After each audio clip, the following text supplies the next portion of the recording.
board with all 6 of our members present, and also want to extend thanks again to Melanie Ergot for serving as our interim clerk. Thank you very much for that. All right, next is approval of our agenda, and the agenda was posted in advance. I would move to approve this agenda. Is there a second? Second.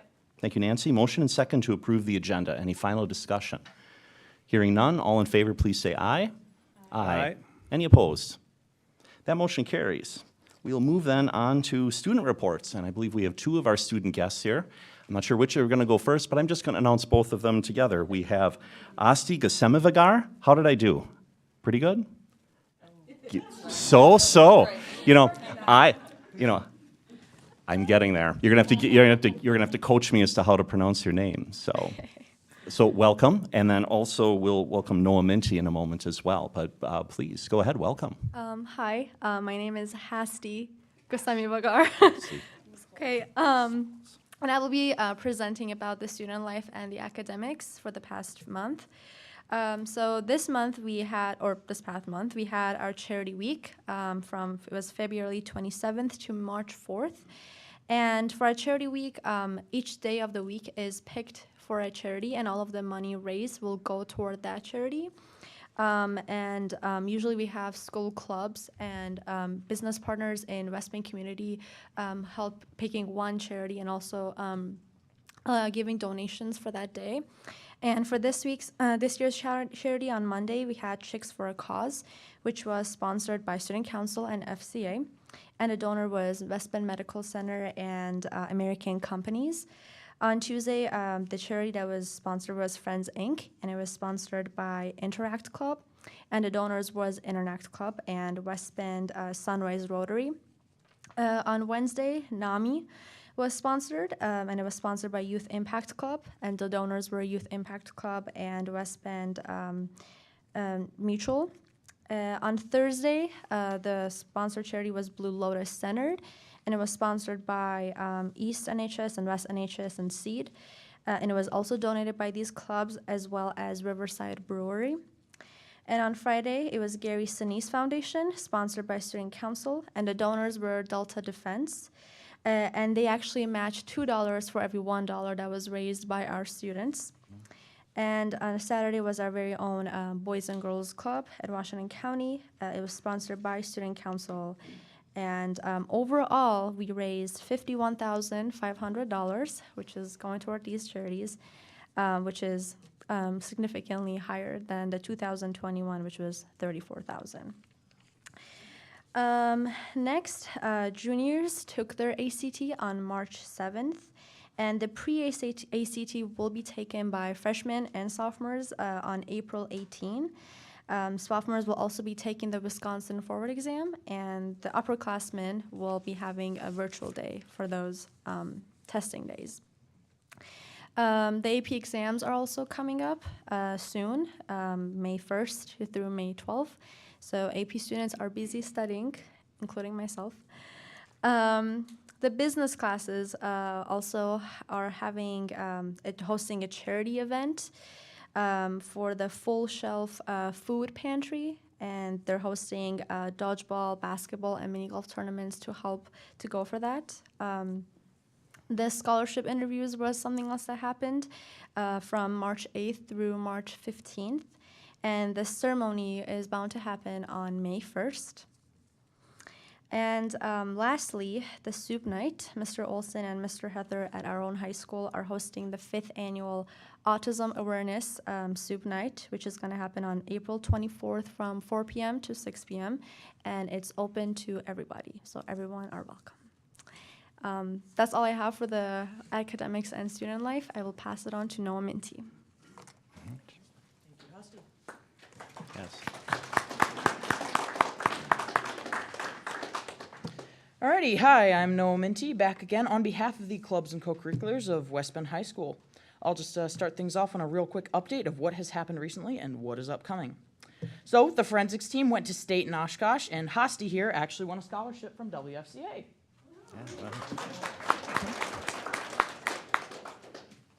Awesome. So all of the co-curricular bands in the West Bend School District performed at the West Bend Rock and Jazz Fest on Thursday, March 23rd.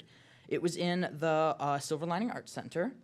And Silverbrook's Viking Attack was there, Badgers Jazz Ensemble, Pulse from the high school, WB3 from the high school. They were all entered. The concert featured guest performances from West Bend's own BC Brass Band, which is a lively 10-piece brass band featuring West Bend Band's alumni. So that's pretty cool. The Wellness Health Fair, sponsored by the Youth Impact Club and Peers for Peers, will be held in April 25th in our Silver Linings Gallery. Students and staff will have an opportunity to learn about creative ways to support mental health. So speaking of Peers for Peers, there are several clubs that have been doing really great work all year that haven't really gotten much representation from the board. A lot of people in the school don't really know about them. So I've kind of made it my mission for as long as I'm doing this to kind of shed some lights on those in the school board meetings. So I've picked out just a quick two to talk about for you guys for here. I've contacted their administrators. So Peers for Peers is one of them. Here's what the administrator had to say. So through Elevate, our Peers for Peers program recruits, trains, and supports high school students in grades 10 to 12 who make a commitment to remain alcohol and drug-free. These students act as peer educators, peers listeners, and in some case, peer mentors for their classmates and younger school students. So that's Peers for Peers. Great work, great club. Another club doing great work in West Bend is the Multicultural Club. So in fact, later this month, the club is actually hosting the Diversity Club from Cedar Communities for luncheon. They're also headed to Fair Park Elementary next month to read with kids. So the Multicultural Club is bridging generational divide both ways to make our community a better place. So thank you to them.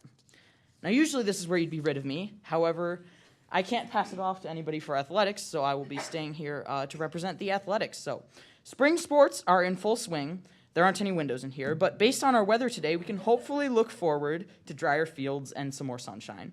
So recently, students from the East and West track teams participated in the indoor state track meet at University of Wisconsin. That was in Whitewater this Saturday.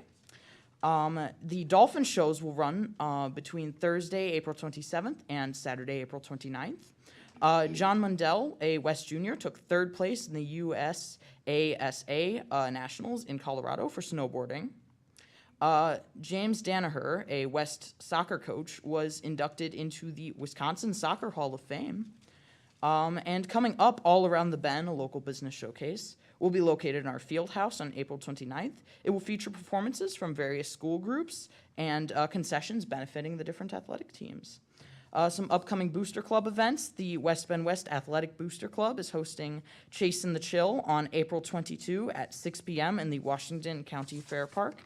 And you can join the West Bend East Booster Club in a night of fun for games at the Booster Club Bingo Night held on April 19th at 7 p.m. in the East High School cafeteria. Thank you for listening to everything that's going on in our school.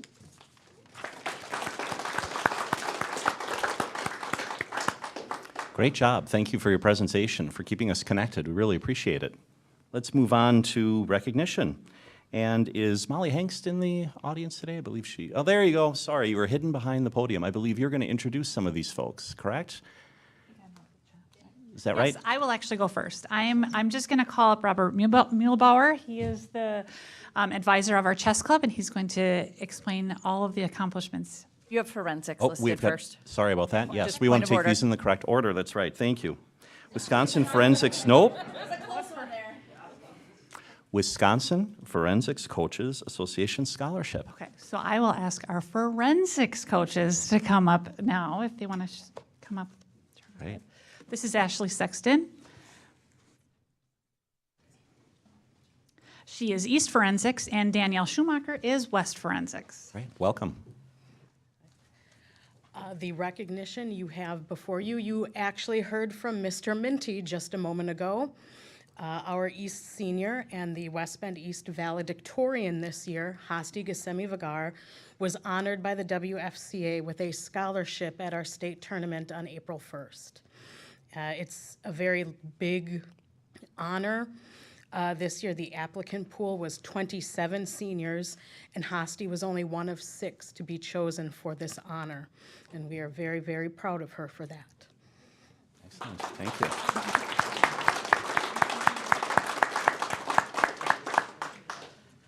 Now he's ready. I will call up our chess club advisor, Robert Muehlbauer. Thank you. Hi there. This is the first time I've been in front of you talking about chess club, but I'll take that opportunity. So, next to me is Amelia Greenberg. She is one of our chess competitors when we finally make it to competition. But chess club has been a thing at the high schools for maybe this is like our third year. It kind of started around the pandemic, kind of online as something to do while we're all struggling to make connections. But then when school got into the regular swing of things again, we had a lot of interest in chess club, way more than I ever anticipated. I thought maybe I'd have like 10 kids that would want to play chess on their free time, but you know, it quickly grew to like 30 or 40 kids in my classroom, and then that was too much to fit in my room. So now we play in West Cafeteria during the middle of the day during resource time, and we have maybe about 100 kids every week. Lots of kids, you know, that you would never imagine playing games against each other from all walks of life at the high school. So that's one thing that I particularly enjoy about the group. But we also do compete, as we did this year. And so a small subset of those folks take time out of their very own weekends to compete. And this year we competed 2 or 3 times. We got a second place, we got a first place trophy, and then recently at the Wisconsin Scholastic Championships at UW-Milwaukee as a team, our total score, we got 3rd place in the high school division, so that was pretty cool. Again, way better than I ever expected, so hope to continue that club and allow people like Amelia to keep showing what they know on the board. So, thank you. Wonderful, thank you.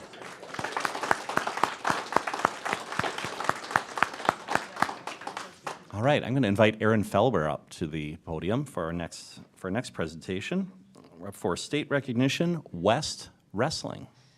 Thank you for having us. I'm honored to be here to recognize 4 of our very finest West athletes from the wrestling team. So I'll call up Coach Aaron Spaeth and Connor Cole Mirasola and Ben and Ethan Bast.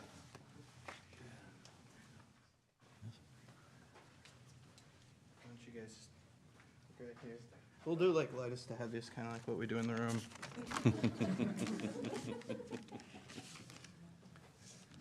All right, so I would like to just start out by thanking the board for taking the time to recognize the West Wrestling State qualifiers. I'm going to try to keep it brief, but I'm going to be honest, there's a lot of awesome things to share about these athletes and the work that they put in. So our team, honestly, we try to keep it as simple as possible. At the beginning of the year, we talk about what our core values are going to be for the year. We really try not to talk about just wins, losses. We really try to talk about doing the things right. And we know that when we do those things, and we do those things right, it leads to success. So we focus on things that we can control. It's one of our core philosophies, our own work ethic, our own attitude. We dedicate ourselves to work hard each day. We focus on, taking one match at a time, never really looking too far ahead. We strive to be good to each other on the team, but also to everyone in the school, and we work to have fun every day. And in my opinion, those are solid values for wrestling, but they're solid values for life. And those core values have helped shape these athletes, and it's led these athletes to success, but the entire team as well. So the West Wrestling qualified 4 athletes to the state tournament and came home with 4 state placers. So that in itself is just an accomplishment. We're going to start off by introducing sophomore Ethan Bast. Ethan qualified for the state tournament the 2nd year in a row. This year, however, he came home as a 3rd place in state at the 106-pound weight class. Ethan Bast. Next up. Yeah, and you might be saying that they really look alike. We have 2 sets of brothers here, so we have identical twins and then we have siblings. So next up, we have senior Ben Bast. Ben Bast qualified for the state tournament 3 years in a row. Ben had an awesome tournament thriller match in the state finals and finished 2nd in state at the 120-pound weight class.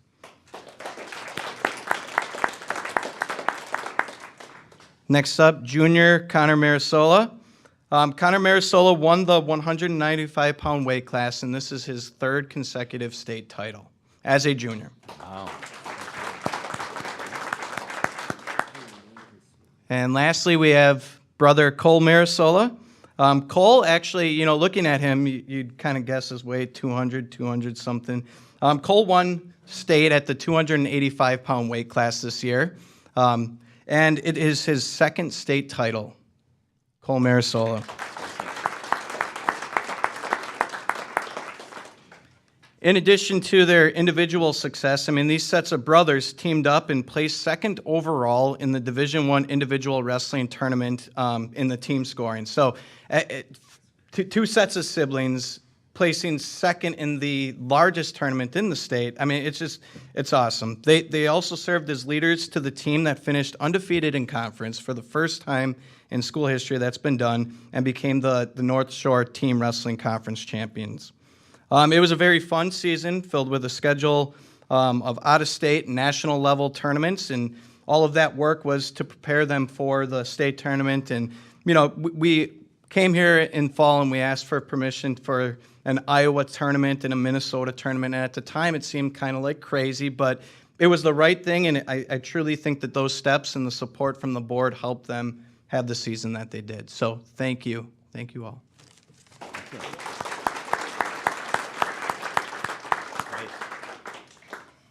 All right. Well, thank you everyone for coming. We always appreciate and hearing about what's going on in the schools and all the success, whether it's academics, we heard about chess, we heard about wrestling. Thank you for coming, and congratulations. So this is the time where we pause and say we're going to continue on with our public meeting, but we understand, they're way ahead of me. We understand it's a school night and it's beautiful outside, so we'll just pause for a second as the room clears. Actually, this is a... All right, next is public participation. I've got one public participation comment card. Are there any others?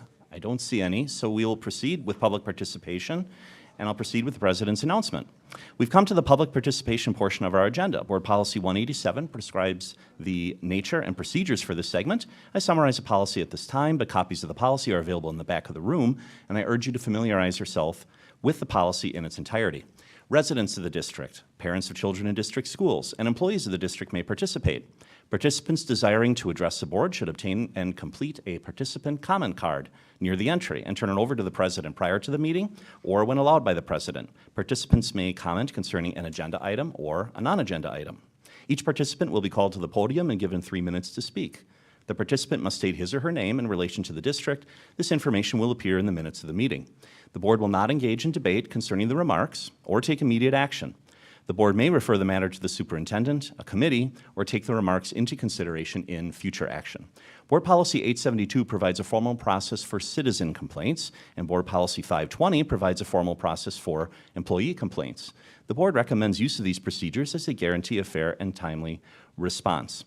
Also, to help ensure that all participants are heard and that this meeting runs efficiently, please abstain from conversation, comment, or applause during or after public participation comments. And so our single speaker tonight is Ms. Carol Hager. So I would invite her to the podium. Ms. Hager, you've indicated on the card that you are a resident of the district. Is that correct? Yes. Excellent. The next 3 minutes are yours. I'm Carol Hager. I'm a resident and a former parent. A word has come out of Badger School that students are using a book called The 57 Bus. The superintendent mentioned this issue in a s'more message before spring break. In an effort to get the school board and administration to pull this book from the Badger reading list, I want to share why this book is inappropriate for 7th and 8th graders. For example, this quote from page 15, Sasha, like many gender nonconforming people, wants to be referred to with the pronoun they. It might feel awkward at first, but you'll get used to it. On page 16, for their 16th birthday, Sasha asked for an accordion, a manual typewriter, a Soviet flag, and a new Rubik's Cube. They didn't know how to play the accordion, but they might have learned if they had received one, which they didn't. They didn't get the flag either, although Sasha and their friend Michael made a cardboard hammer and sickle not long afterward and hung it on Sasha's bedroom wall. On page 30,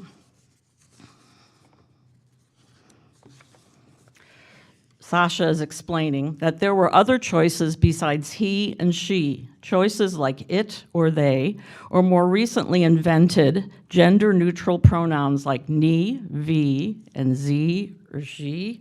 Listening, it became clear that this was a topic Sasha had been thinking about a lot. Okay, page 189. Sorry it takes time to find these, even though I flagged them. Richard's extended family showed up for his second court appearance, including Jasmine's cousin Regis, who is gay, tall, attractive, and androgynous. Regis didn't talk to the press, but his presence was a statement in itself. I'm here, I'm queer, and I support my cousin. There are also some anti-Christian statements in the book as well, such as, Elisa Foster is a costume designer. She had made Sasha a ball gown as a gift using fabric donated by the Sisters of Perpetual Indulgence, a San Francisco charity and street performance group that calls itself a leading-edge order of queer nuns. Another anti-Christian statement is, speaking about a dance, Tia and Michael were so close that their friends referred to them as a single person named Tickle or Tickle. When the two got too cuddly, Sasha would get between them and shout, "Leave room for Jesus," at the top of their lungs, like the chaperone at a Christian prom. There are also several comments about smoking weed, and I'm running out of time. But I asked the school board to please look into this book and find out how this was approved, and if there's any way that this could be taken away from the 7th and 8th graders. Thank you. Thank you. All right. That concludes our public participation. We move on then to our consent agenda. And on our consent agenda, we have minutes of the March 20, 2023 regular board meeting and executive session. I lost my place here, sorry. Let's see, we have one contract, 4 resignations, no retirements to approve, and then disbursements posted to April 1, 2023. Are there any questions on the consent agenda? Motion to approve. And I'll second that. Thank you, Joel, for the motion to approve the consent agenda as presented. Final discussion. Hearing none. All in favor, please say aye. Aye. Any opposed? Thank you. That motion carries. The consent agenda is approved. We move to reports, and our first report is the superintendent's report. Superintendent Wimmer. Thank you. Just a few announcements. I wanted to say thank you to our outgoing board members. I know Tani had to slide away early than anticipated, but each board member receives a certificate regarding their years of service from the Wisconsin Association of School Boards. So again, thank you to those board members for their service. A thank you to everyone who runs and is interested in supporting students and schools and spending that time. And also a welcome. I see our new board members are in the audience and getting ready for their first meeting. So just a nice thank you, and I'll make sure and distribute these certificates. So again, thank you for your 6 years of service to the board.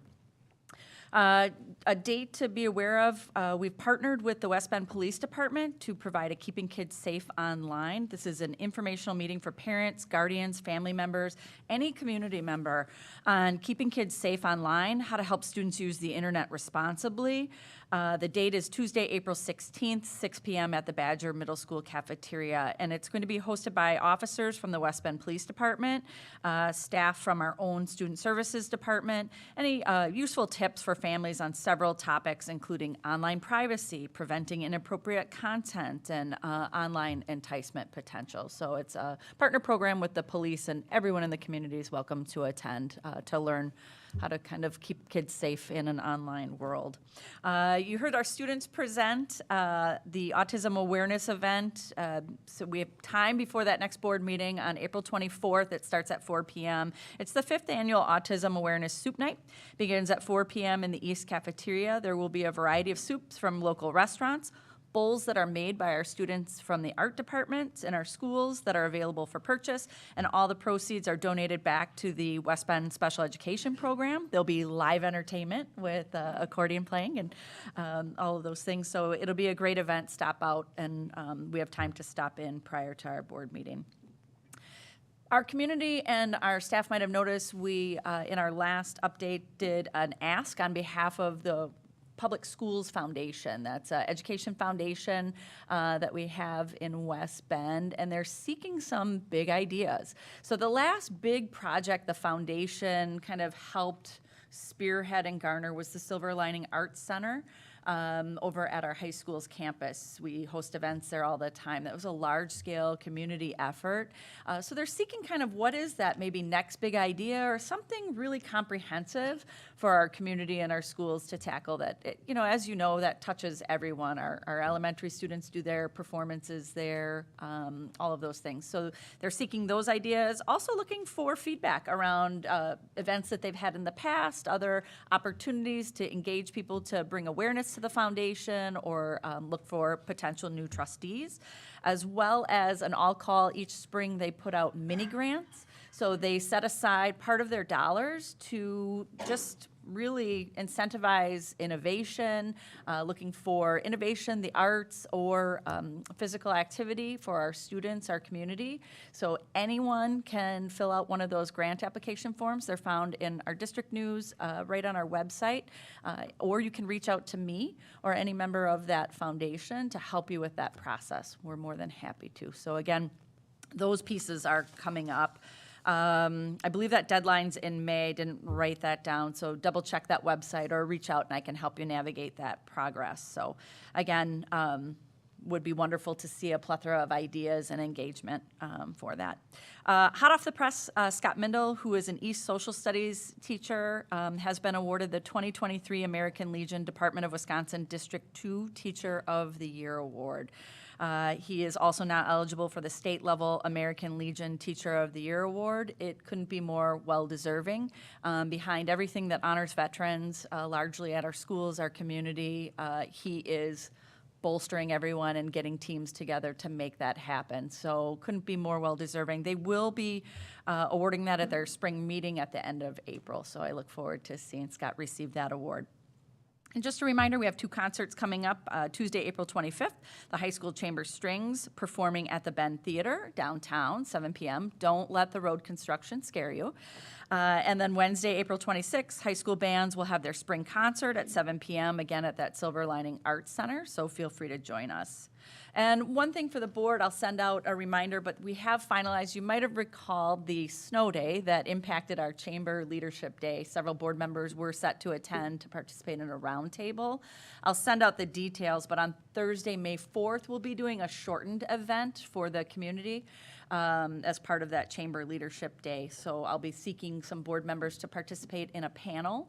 They just like to do a roundtable with board members around practice. That'll be 10:15 to 10:45.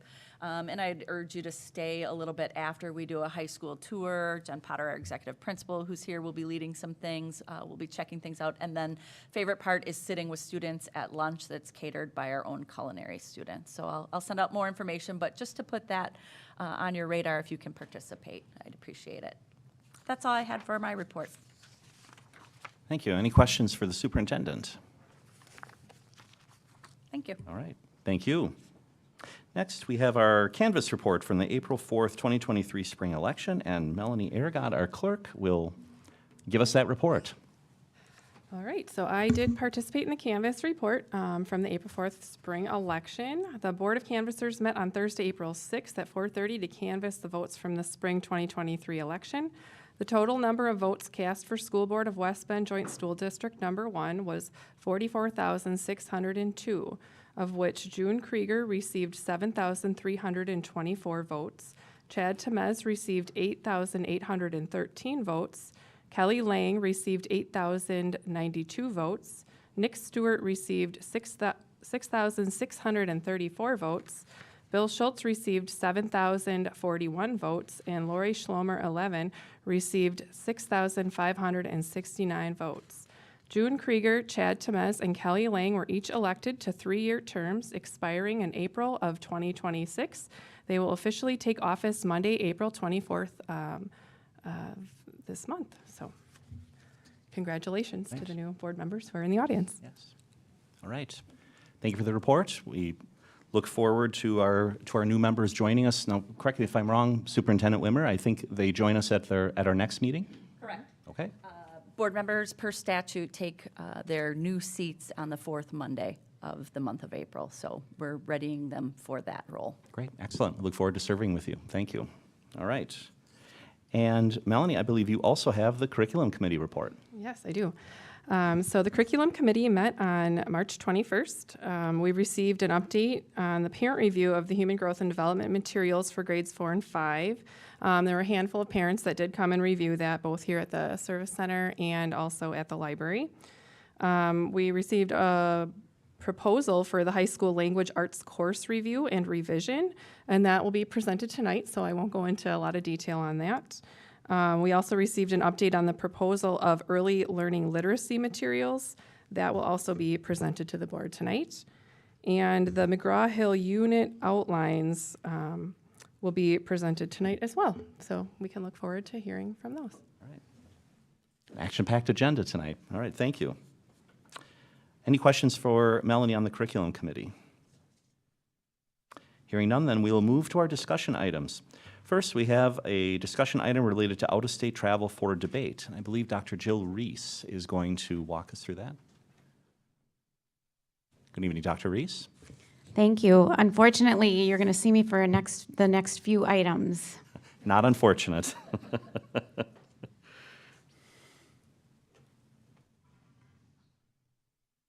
So I have up on the screen the proposed trip for debate, and I just have a few details I'm going to share with you. And then we do have Molly and Aaron in the audience in case they need to answer any questions. So debate is proposing to travel out of state to Kentucky. This is for the national tournament, and the dates of the trip are May 25th through May 29th.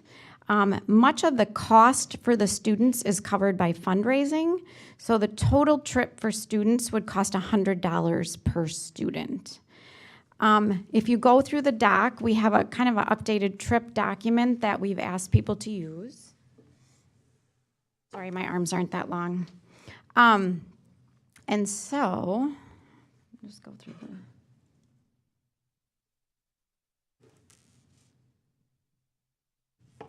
So this is basically the doc that's listed in board docs. It gets into the specifics of the trip.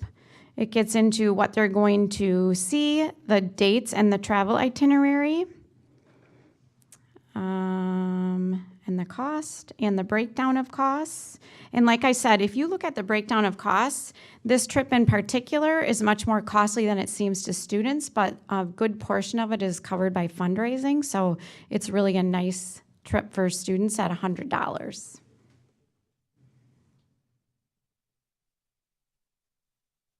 And then part of this process is that we have asked all the trips to go to not only before they come to the board to go to the high school, but also then to the curriculum office or the business office to be signed off.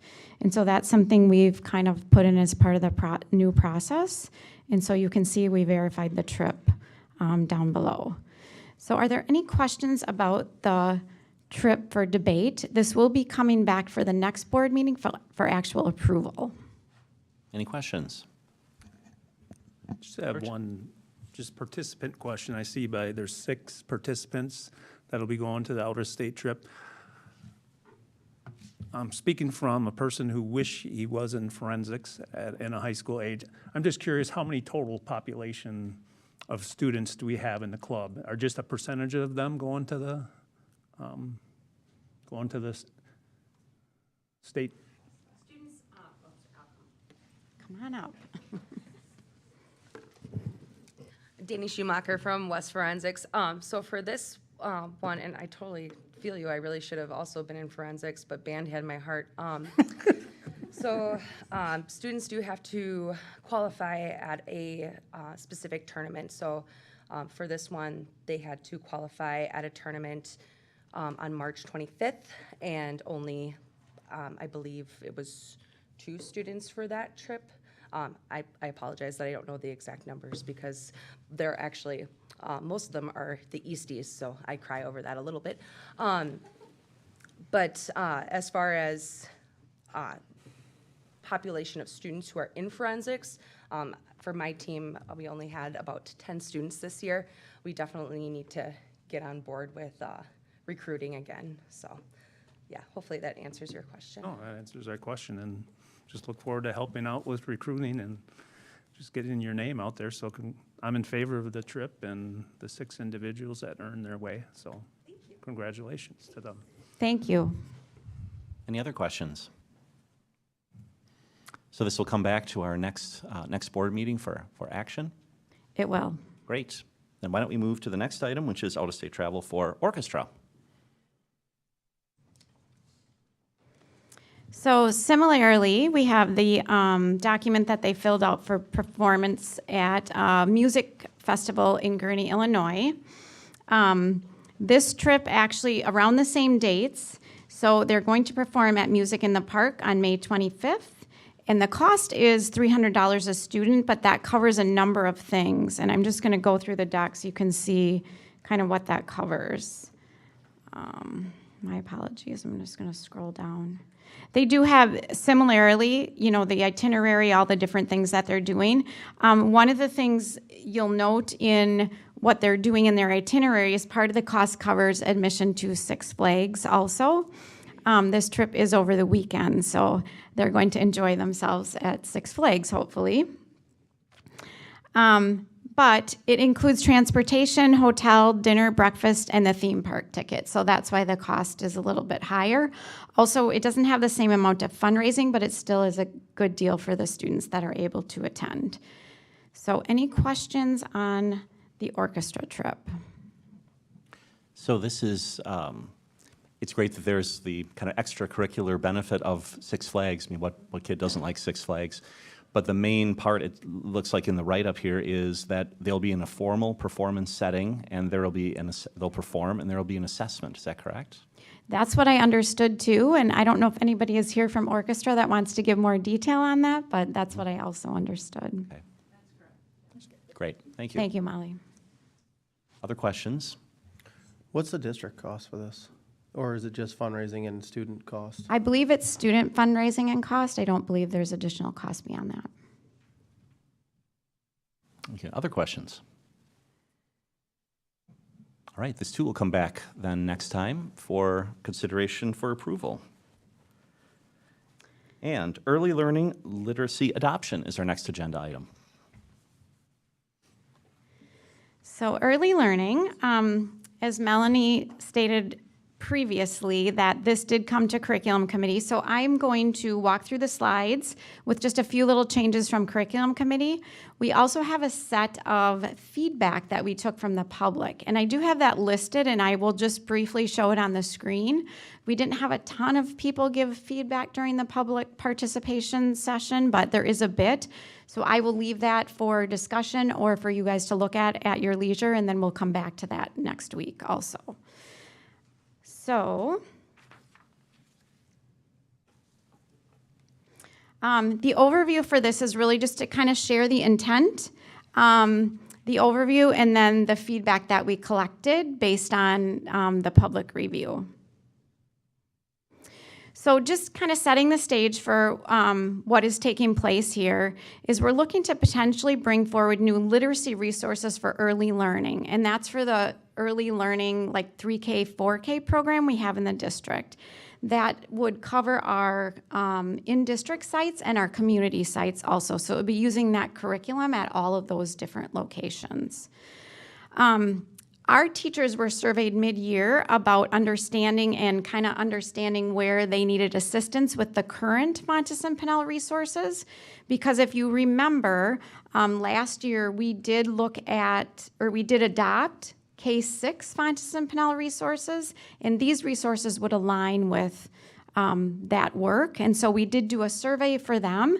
We also then had these current resources out for public review, and these resources really do a nice alignment vertically with the pieces that we already have in place. So just to be aware of that. So of the K-6 staff that were surveyed in the fall, the results were shared at the curriculum committee on March 21st.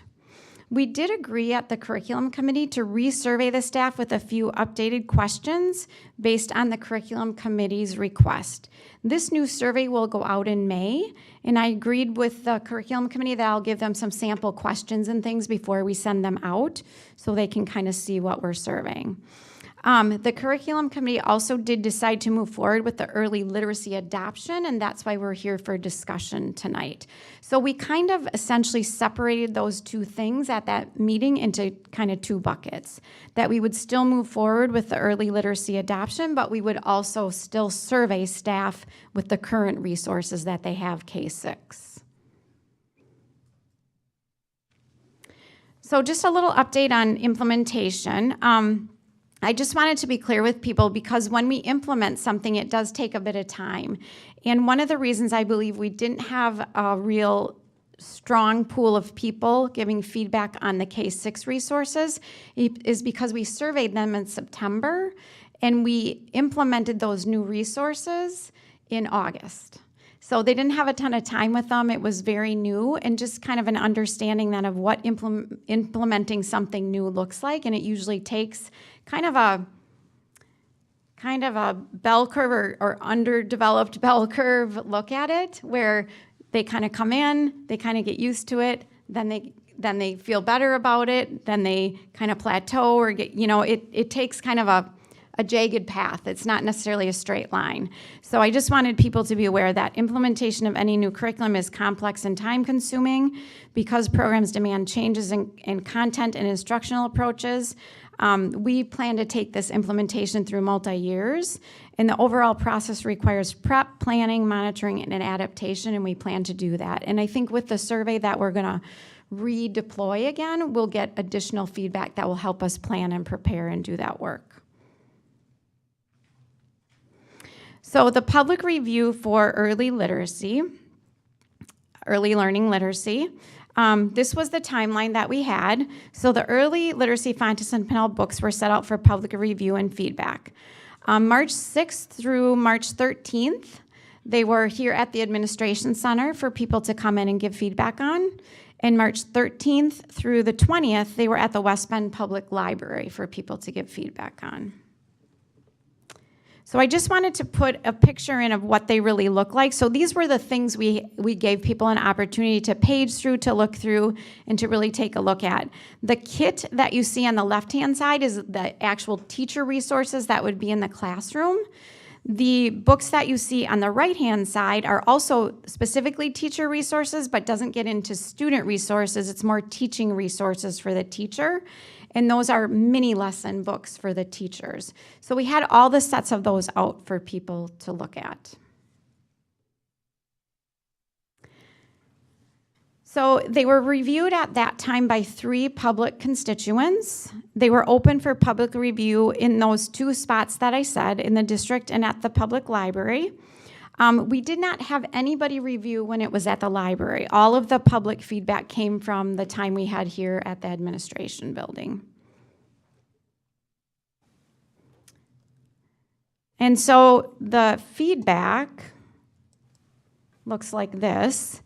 And I'm not going to walk through it line by line, but you do have it to look through, and it is in board docs if other people want to look through it also. We took feedback on several things. Like I said, there were 3 reviewers, and it was really nice because some of the people reviewed the same books, not even knowing it, but gave kind of differing and alternative views to the same books, which was super helpful because we could see different sides of the same book then. So that was really helpful. There was one book that we agreed at this point we're not going to use in the kit because it just came up all 3 of the times with the 3 reviewers. And the staff from the early learning, Matt and Jamie in particular, agree that they have other resources that can complement that unit, and they don't necessarily need to use that book if it's going to create an issue. So that was an easy fix. And that book is called the Family Book, and so we just agreed that we'll pull that book from the kits right when we get the kits, and so it won't be a concern at all. But this is for discussion tonight, so if anybody has any questions about the slides or the feedback, please let me know. Questions, John? Yeah, I got something quick.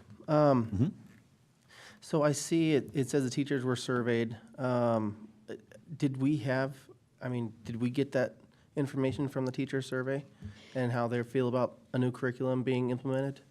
Yeah, so those slides are actually with data in them in the curriculum committee in board docs, and also then in the video from curriculum committee, you can kind of watch, because the curriculum committee had some specific things that they want asked when we survey next time that weren't asked in the current survey.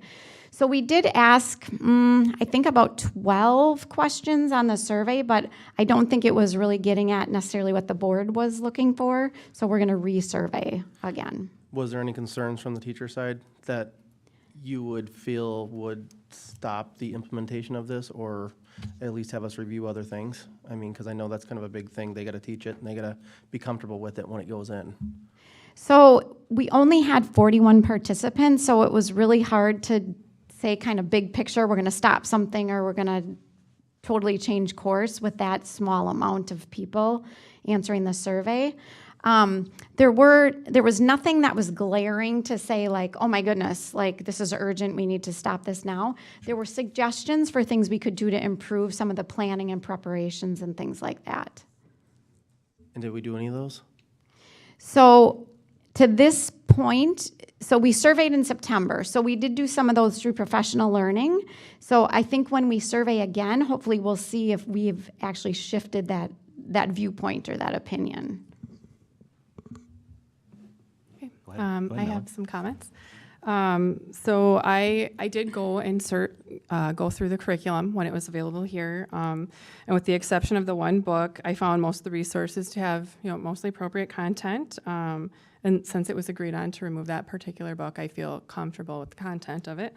My hesitancy is just because of the teacher survey. I had requested at the curriculum meeting that the teachers be surveyed based on their satisfaction with the curriculum, if they were liking working with it. But the survey that was presented was from back in September, and that basically was, do the teachers understand how to use it? Are they using this particular piece of the curriculum? So it didn't really answer the questions that I had. So I guess I feel like, I think it's good to get the ball rolling on this, but I would like to see the results of the survey prior to voting to adopt the curriculum. That's what I would like to see. Great. So. Other questions, thoughts, discussion? Is that possible? You mentioned another survey. And will it be possible to see that survey results prior to 2 weeks from now? Yeah, so not probably, well, I guess we can certainly talk about timelines, right? So the original intent was to survey in May, so we would have survey data in May. We can do that, we can make that adjustment and we can put this forward to the May board meetings and do that instead, so we have time to look at the feedback. If we survey people in May, we wouldn't potentially bring it to curriculum committee until June. We can certainly adjust timelines, but it's pushing it out probably till summer, which I'm willing to do if you guys want to do. We just have to be aware that it's going to push it out farther. Or I think to help with the timeline and unnecessary delay, since it was already brought forward at the full board level, instead of waiting for a curriculum and that, if everyone's okay with the results coming forward, because you're waiting on them, we could do that, because we meet every 2 weeks consistently as a board. So that way you're not trying to wait for if it hits in May or deferring to June curriculum or setting that meeting around it for review. I think we could The only thing is, accommodate though, that. then I wouldn't want to invest in purchasing new curriculum if the current staff isn't satisfied with, or isn't happy with That's what I'm using it. saying. So I don't want to say, oh yes, let's adopt this and spend the money and go forward with it, and then we get these results back and the teachers are like, oh no, I really don't like this. This isn't Right, a but good what I'm piece. saying is you can get that feedback, but you wouldn't have to wait that terribly long if we just bring it back as part of the board cycle and not trying to end run through some of the curriculum. So I'm just working on the timeline, not discouraging the feedback, just saying, oh, we could move it in and present it to the full board. So just to be clear, that. So what is, go ahead. what is the timeline that you're suggesting then? Because So I don't you would have to look at launch of your survey, you'd have to look at a couple weeks of it being open and getting it back in front of the board. So you're looking at really synthesizing it by the end of April and bringing it back to the first board meeting in May. I don't know when the curriculum committee's meeting to hit that. I think that's the uncertainty piece, so that's why I'm bringing it right back. I don't have the May 1st date in front of me, but it would come back there. I You're believe the saying it would come back curriculum here and not go to back to sorry. curriculum committee. Yeah, which 'cause that's fine. That's yeah. not what I was Yeah. saying. Yeah. Yeah, we'd schedule it right then for that piece. Dr. Reese, can you tell us how, so I'm not trying to put anyone on the spot, but when you said there were 41 responses, what would be the total number of responses if you had 100% participation? So there's roughly 15 to 20 teachers per grade level, depends on the school, right? So we're looking at 5 schools at 15 plus Silverbrook, 5 and 6 are part of that also. So 60, 70. So you had better than 50% participation then? Yeah, I think though we had pockets of people. Do you know what I mean? Like we'd have a whole bunch of like first grade people, but not hardly any second grade people. Do you know what I mean? It Sure. wasn't No, I it wasn't understand. real even either. So I guess I would say that twofold for future. Probably teachers that are listening, it's important when you get a survey to tell us how you feel so that the board knows. You really can't stress that enough. This is your future as well as what you're teaching. So, I mean, really important. I agree, I'm not going to be here, but I agree with, trying to shorten the timeline and not taking it back to a curriculum committee meeting if the participants are here at the board anyways. That seems kind of like double duty. So to try and get it taken care of quicker to move forward. But I guess I would encourage, if I receive a survey and it's about what I'm going to be teaching or what I'm going to be doing, I would respond. So I would encourage everyone to really look hard at those surveys and respond as quick as possible so that the board and administration can make informed decisions quickly.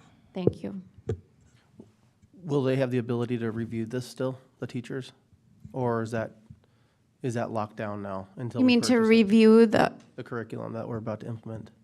So the teachers have spent some time reviewing it, the 4K teachers, the early learning teachers? Okay. I'm sorry, is that what you're asking? I'm sorry, I'm I'm saying misunderstanding. for the resources that we're about to implement or that we're talking about right now, and the teachers, if they're about to do the survey, are they going to be able to look at I'm assuming they didn't do the survey because they didn't look at it. Oh, so you're asking, are the resources still accessible Yes. to individuals who may wish to take the survey? Yeah. Sure. Okay. Melanie? So I wanted the survey of the K through 6 teachers who are already currently using it before we would adopt the earlier years to move forward with that. So they would already be working with their materials and wouldn't need to probably see the younger ones. They would be pretty similar, I would imagine. Right. Great question. All right. Any other questions, thoughts, comments? I guess I'd just say, is the board generally all right with the idea of administration collecting this additional feedback, and instead of bringing it back to curriculum to come to the board, the feedback would be collected and brought directly to the board? Right, I think you're right. Okay. Okay, excellent. yeah. Happy to do About that. approach, great, thank you. Good discussion. All right.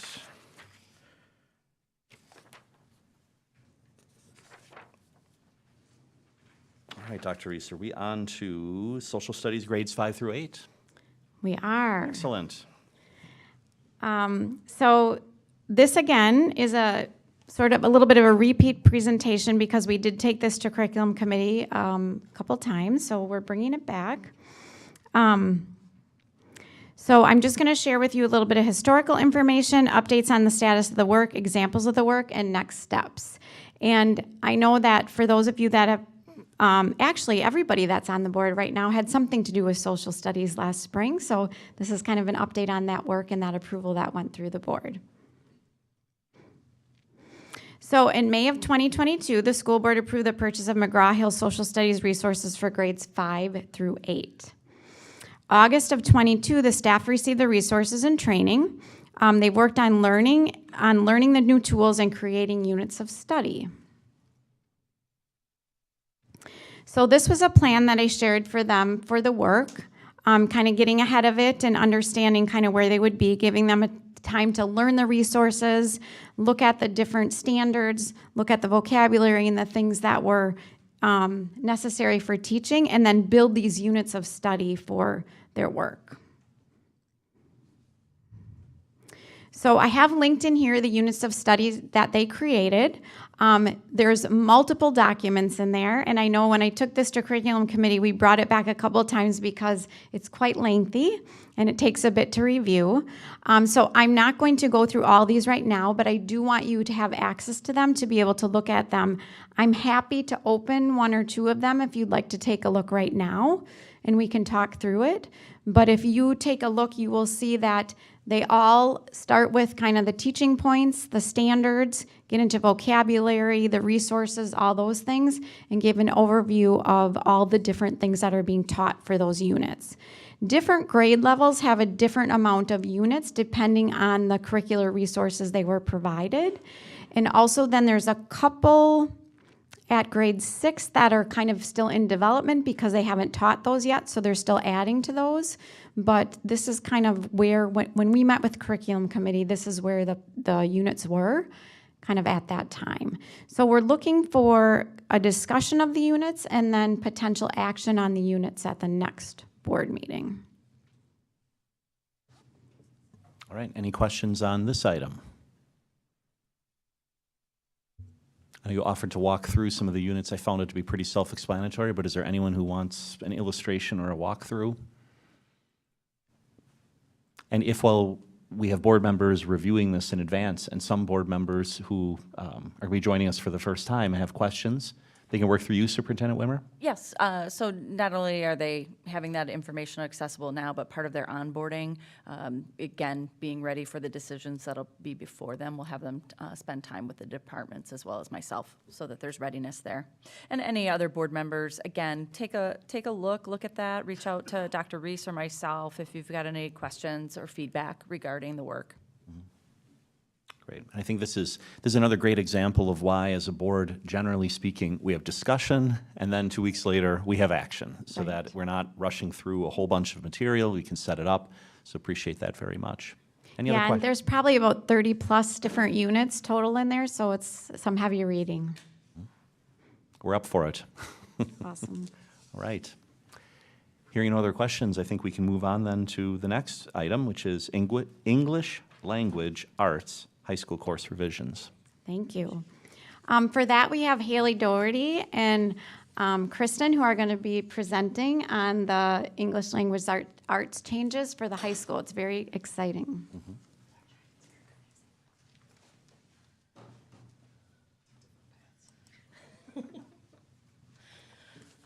All right, good evening. Hello, my name is Haley Doherty.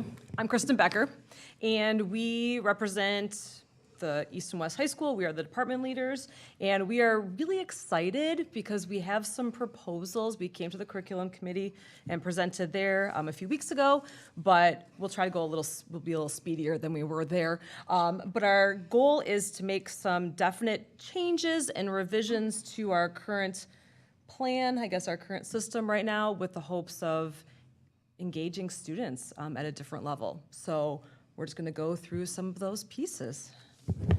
So we have 3 main goals. We're going to just give you a little bit of context about our department because you don't live the life we live. We know what we do, but we want to give you some insight into that. We have some courses that we are looking to sunset, and then we have some courses we're looking to revise. So first, our department. We are a department this year of 15. Next year, we're looking to be a department of 14. There are no, unlike other departments like social studies and science that have very specific licensures, English really has just one broad. If you're certified to teach English, everyone in our department has the same certification, except for speech. We need a special certification to teach speech. And English is a 4-year graduation requirement at the high school level. So every student needs 4 credits of English to graduate from West Bend high schools. And we just want to let you know that this proposal we're putting in front of you has been through the ringer, more or less, in our department for the last 2 years. This is something that started in the fall of 2021, and we have gone back to our department multiple times. This is not something that just Haley and Kristen want to do. This is something that our department does stand behind. So what we want you to see first, and just stick with us here, but this right now is our current course flow chart. So when the students look at the course offerings, this is the flow chart that they would see right now. So at this point, all students need to take some form of an English 1 course, whether that is contextual, whether that is regular, or whether that is honors. Sophomore year, all students need to take some form of English 2, contextual, regular, or honors. At this point right now, when they get to the junior level, they need to either take some form of an English 3, whether that's an honors or a contextual, or they can take one of our AP offerings. We have 2 AP courses, which is AP Language and Composition or AP Literature and Composition. But right now, some form of that is required. And then when they get to their senior level, they have a choice of elective courses. They could go on to continue taking AP, or if you see kind of on that right-hand column, these are our current, primarily with one exception, they are semester-long classes that they can choose to take once they hit senior year. Our proposal is that we make some revisions here. So we're going to go on to the next slide. And what you will see as a big revision, everything else kind of hinges upon this, is we want to keep obviously, well not obviously, but keep our English 1 and English 2 as requirements for the freshmen and sophomores. But I'm kind of old, so I've been teaching here a really long time. And back in the day, I think it was maybe around 2014 or so, there was a change to having English 3 be a requirement for all students. Prior to that, once they hit junior year, they had the choice of elective courses. So junior year and senior year, they had choice. It could be taking honors, it could be taking AP, but it could also be taking semester-long elective courses as well. And essentially, we want to get back to that voice and choice for the students. And so this is kind of our new proposed flow chart, where freshman and sophomore year, they take their required, again, honors, contextual, regular. But now once junior year hits, they have a choice, or our proposals, they would have a choice of taking one of the elective courses, kind of the semester-long elective courses, or they would still have an option of taking English 3 as a class. We would still offer that as a course. It just wouldn't be required anymore. And they would still be able to take the English 3 honors course, but we would eliminate the English 3 contextual course because English 3 would no longer be required. Our thought process is they would have a lot of other options that maybe they would feel more connected with. What we've noticed over the years is that once English 3 became a requirement, our F data increased. It was a course that was tougher for a lot of students to kind of connect with. And then our English 3 contextual course is a course that had a higher non-passing rate as well. So our hope is that by giving them more choice, more opportunities, then not only will they be more engaged, but also their success rate will increase as well. Do you want to talk more about any of those pieces? Just along with the proposed new flow chart, delineating out what is a semester elective versus what is a year-long elective. Sometimes students don't know. It's in the descriptions, but many of us are visual people, so we wanted to make it clear what were semester electives versus what were year-long electives. And then additionally, because even without the change with English 3 going through yet, sometimes people don't know what their options are when it comes to what is a path to follow. So we wanted to include kind of like a sample path for students and parents and counselors to have in front of them. Because again, we can talk about it with students, we live it, but sometimes students don't want to ask us, they're doing it at home. So if with the, down in that corner, the sample path, it kind of gives students, parents, and counselors just an idea of what they could do with English for the 4 years. Question, Nancy? Quick question. So, one of the things as a parent who's gone through this, sometimes, especially students maybe who are struggling a little bit, they're picking their classes and, this mom and dad, I don't want them involved, they don't know anything, that kind of a thing. I'm sure none of us have experienced that with our own children. But I guess one thing I would like to see would be a little more explanation for parents somehow, so that if my student is struggling with English, what would you suggest? Or what is the path for those parents who know that their child has struggled, freshman year, sophomore year, now junior year, you've taken away, quote, for us old timers, regular English, or it's not available, or maybe the child doesn't want to take that. What would be something that would help them? Like, is there a way to somehow structure that? Or maybe that's a note from the sophomore teacher to say, hey, Jim, a good class for you. I noticed that, you're struggling with reading, perhaps this course that's designed to help with reading, or this course with grammar is something that you would enjoy, and also something that you would, find that will help you in the future. So I guess I would be interested to see that for parents, because I think, especially if it's your first kid at the high school, you're at a loss, and I feel that parents sometimes are very disconnected from what the child is choosing, because they're like, I just want to choose some fun. I don't care what this is going to do for me when I'm out of school, as opposed to the parent going, you still need to be able to speak and write when you graduate. So I would like to see a little more explanation for parents, or somehow on the website perhaps, or something where, parents, an easy way that parents can find that info to say, Jim has struggled, what's a really good course route for Jim? And then maybe on the opposite side, Susie excels at this, what would be a good course for her to take next? So, yes, and we find that even too when we talk with counselors, we made a small document this year that we share with counselors that gave some insight into the electives, because again, we live them, we breathe them, we know them. Sometimes counselors don't. So this is just a small part of what is available to students and parents. There is the larger course selection guide, but that is something that we can take back with us to the high school. We even talked about that, because it's really, if this proposal goes through, it's really going to be up to I'll be honest, our sophomore teachers to really explain all the offerings. And so that is something we talked about too, is putting something together. It could be a set slide, but going through, this is really what these courses are all about. This is really what this looks like. And perhaps then that's something that the teachers put on Canvas for the parents to access, or some way to, because I think that's a great suggestion, because we want the parents to be informed and have all the knowledge too. So maybe something like that would also be a possibility, or what do you think? Yeah, I'm just even thinking, of course, I'm going to give you more work, but, for the teacher to even just put out an email to say, gee, well, let's pick on Nancy. Nancy, has excelled in this course. She's a great reader. She seems to be struggling. Speech doesn't seem, that's a big joke. Speech doesn't seem like it's her thing, but we know that's a joke. But, perhaps this course would be, a good choice for her, or, on the opposite end. And, I'm looking at this reading power. Is that designed for someone who loves to read, or is that designed for someone who needs help in reading? Right. Mm-hmm.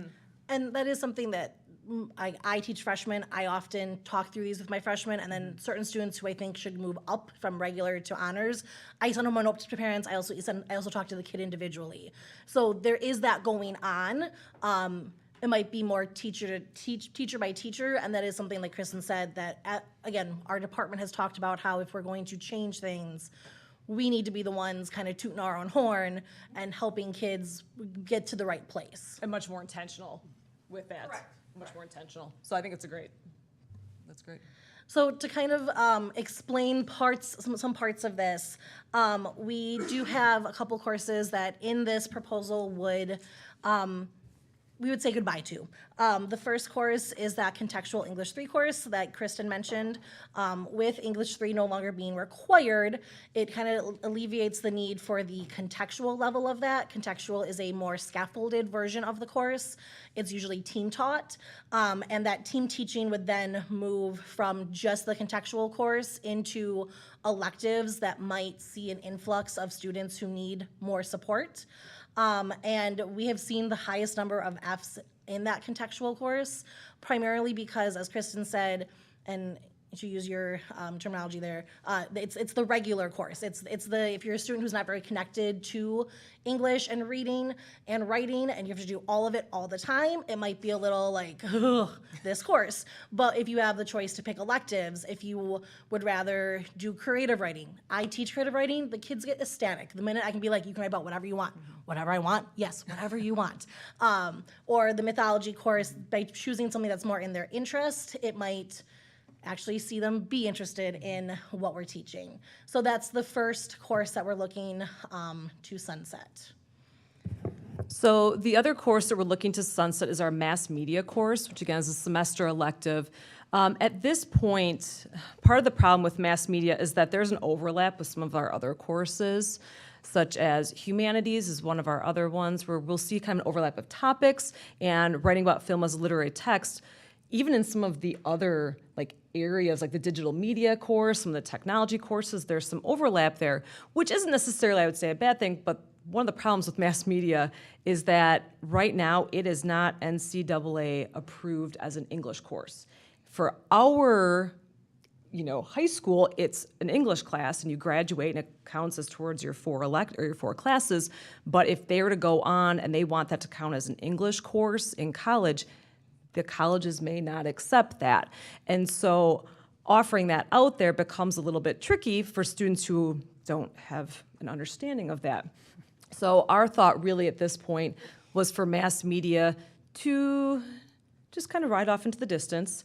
And we have another course that we kind of want to put in its place, and we'll talk about that. And along with that, there are 9 other offerings, so we're not, we are also in some ways trying to condense what we do as a department. We all know the district is facing decreasing enrollment. We keep offering 10 electives, but we only have 15 people. It gets to be a little dicey when you're only teaching one section of something, and we're trying to be concise, but also still keep options open for students. So we do have 3 courses that we are looking to revise then. The first course is theater appreciation. This is a real easy one. Yep. Real easy ask that we have. Right now the course is offered 9-12. We would like to have the course offered 10-12. This brings it in line with speech. Speech is the only other elective in the English department that's offered below the 11th grade level. Otherwise, most of our electives are offered starting at the 11th grade level. Reasoning behind this is that 9th graders already have a required English course, along with a required math course, a required social studies course, a required science course, a required PE credit. There's already a lot of other requirements on freshmen, and we would like to just kind of help them focus on just what they need for the basics at the beginning of their high school career. They will still have the chance to take this course if they're interested as an 11th grader or a 12th grader as part of their credits for graduation. So again, that was just a simple change, or that's what we think, just from the 9-12 to the 10-12 to align with everything else. The next one, we talked about this already, but removing the requirement of English 3. Again, not sunsetting the course, just changing that. So if students want to take that full year, because we do know we did some surveying actually of students last year? Yes. Last year. And there was a large population who said, I would just take a year-long class because maybe that's what they want, and they want to kind of continue the same path that they've been taking. So that allows that option, but it also, for those students who are thinking, I'm kind of done with the survey type of courses, I want something that's more geared toward me and my interests, it allows them that choice as well. So again, keeping the course, but just removing that as the requirement, it becomes an elective instead. And then the final revision that we have for you, it's the one that we're most excited about. We have a course, it's a semester-long course. It is currently called Contemporary Literature. This course has not run the last 3 school years, but we believe it's a course that has a lot of great potential, especially if we are pushing students towards more voice and choice. And our department took a look at our elective offerings. And when it comes to writing options, we've got creative writing, we've got composition, we've got AP, Lang and Comp. When it comes to speaking and listening, we've got speech, we've got theater, and then also speaking and listening is a part of all the other courses. When it comes to reading, if you love reading, mythology is very reading heavy. and that's it for if you like reading and you want an elective choice. So that's why we wanted to breathe some new life into this class. So we would propose renaming it Modern Literature, because hopefully we're hoping if you rebranded, that'll help. We think maybe that contemporary title was throwing kids, throwing parents, throwing people. We need some updated resources, and then we have an updated course description for it. Reasoning behind this is, again, trying to give some students more voice and choice in their English selections. The structure of the course is looking to build off of the success we've had with book clubs in English 1, 2, and 3. It's piggybacking off of some successful professional development we've had with a professional development book called A Novel Approach. And again, the need for a reading-based elective, and book clubs allow a really great level of differentiation. And in elective courses, you get the students who are doubling up. I'm in AP, but also I love reading. You also get the students who just need that credit. And so the book club format, the way we envision this course, looks to kind of hit that broad range. Do I want to read this whole thing? I think you could probably take a look at this very long paragraph. This is our course overview, but the main aspect of it is the way we envision this course is that it would be running, like Haley said, as kind of book clubs, and that there would be 4 units throughout the semester, kind of 1 per month or so. That's really what it seems to work best with our English 1, 2, and 3 courses when we do what we call book clubs, and that each unit would have options. And with those options, they would be grouped kind of thematically. And the goal would also to be having texts that are accessible to different levels. Knowing that we would be no longer offering the contextual English 3 course, we know that we do need something.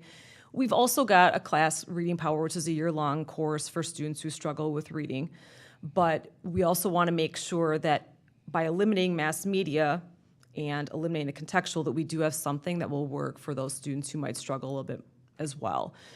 But a big aspect of this is going to be the choice. And so one of the last pieces that's up here with that overview is that letters will be given to the parents and the guardians, explain the choices for each of the novels in the unit, and that the student will not read a book if the parent does not approve of it. And so we understand that that's a very important aspect because we want everybody to feel comfortable with whatever choice that they are making.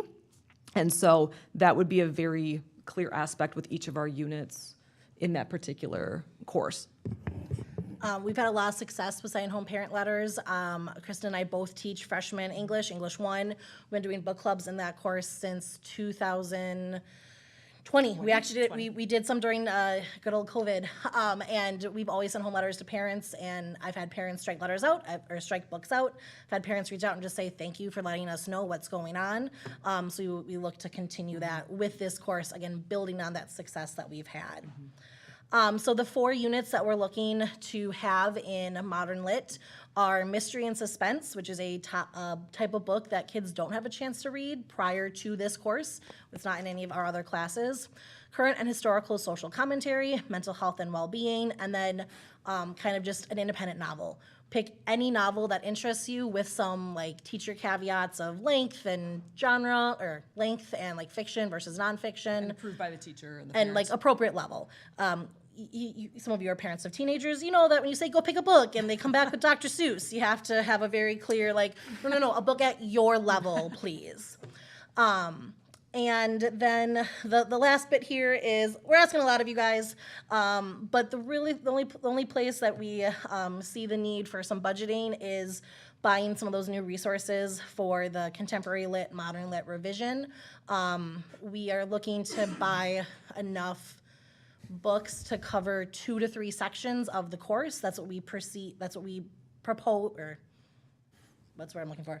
Envision. We envision, Yeah. thank you. We envision 2 to 3 sections of that running per semester. And that's what we need to buy some new books for that, because we have old books. And new books are good for modern literature. Right. Modern lit, yeah. And so thank you for your time, and we are here to answer any questions you might have to throw our direction, best we can. Thank you. Questions? Nancy? Melanie has. I'm sorry. But I think Melanie has one first. Thank you. Melanie, please, go ahead. Okay, so let's see. wanted to ask.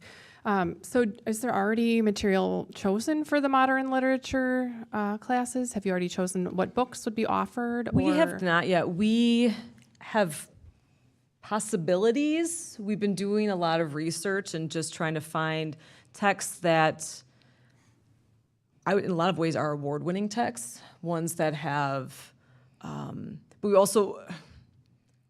we want to read them to make sure that, so that's part of the process too, is making sure that these are books that will be appropriate, that we can stand behind, and that have value and merit to that. But we have kind of thoughts right now, but we more have our units, and we've got essential questions that we've created. I know those are in the board docs from the curriculum committee meeting. So we had created these essential questions that no matter which text options they would choose, they'd be able to focus on these essential questions. But at this point, we don't have anything solidified as far as those options. Like Kristen said, we want to read them first, make sure that we can find the merit in them. And like we've done with other book club books, before we take them before the curriculum department, we in the department read them first to make sure they're what we expect them to be. Okay, so this dollar amount is just kind of an estimate for how many books you would need based on whatever you end up Pretty choosing? much. We kind of went through, we thought of some ideas and just did a rough estimate because we knew we had to come up with some dollar amounts. And so that's really what we did. We thought, okay, let's say, because our goal would be to have about 6 titles per unit. And that doesn't include the independent unit because they would be finding their own, so we wouldn't be supplying the books for that. I mean, we could through our library, but we wouldn't need to purchase books for that independent one. So really for those 3 units, we're thinking about probably about 18 different titles altogether, but we kind of did the cost with about 15 of each of those titles to have the choices still, but not copious amounts of each book. And then I have one other question as well. I know that you'd said you send out letters to the parents with a list of the books. Is there any information about the books on the list, or is it just like the name of the book, the title, and the parents are left to do the research to see what's in those, or? So the letter, this is something that I know we were just in a meeting recently with C&I. There is a very specific letter coming from C&I that will be like more like a template that will, like right now it's been like every course kind of does their own letter. There is something coming down from C&I that we know that kind of will make it more streamlined. More uniform. More structured. And But right now it's just That's what we're title. looking for. Yeah. It's not there now, it's generally lists, but that's what we're saying, to do a little Because parents are legwork. expecting for Right. everything to be Nope, appropriate. and, that's what we're so asking there probably for. are a lot of parents that don't even, investigate that's every okay, book right, topic, but, yeah. but if there's a summary of some kind of what the content is, I'd like to see that for sure. And that's something that like we provide for the students, and I think going forward, we look to also just send the parents the same copy of what we send to the students, because we already have it. Just so far, it's usually just been titles. I have a slideshow of my most recent book club that I sent home to parents also, but that is a new thing that we are adding like real time right now, because yes, we already have it. It's just providing it out there. So. Great. Nancy?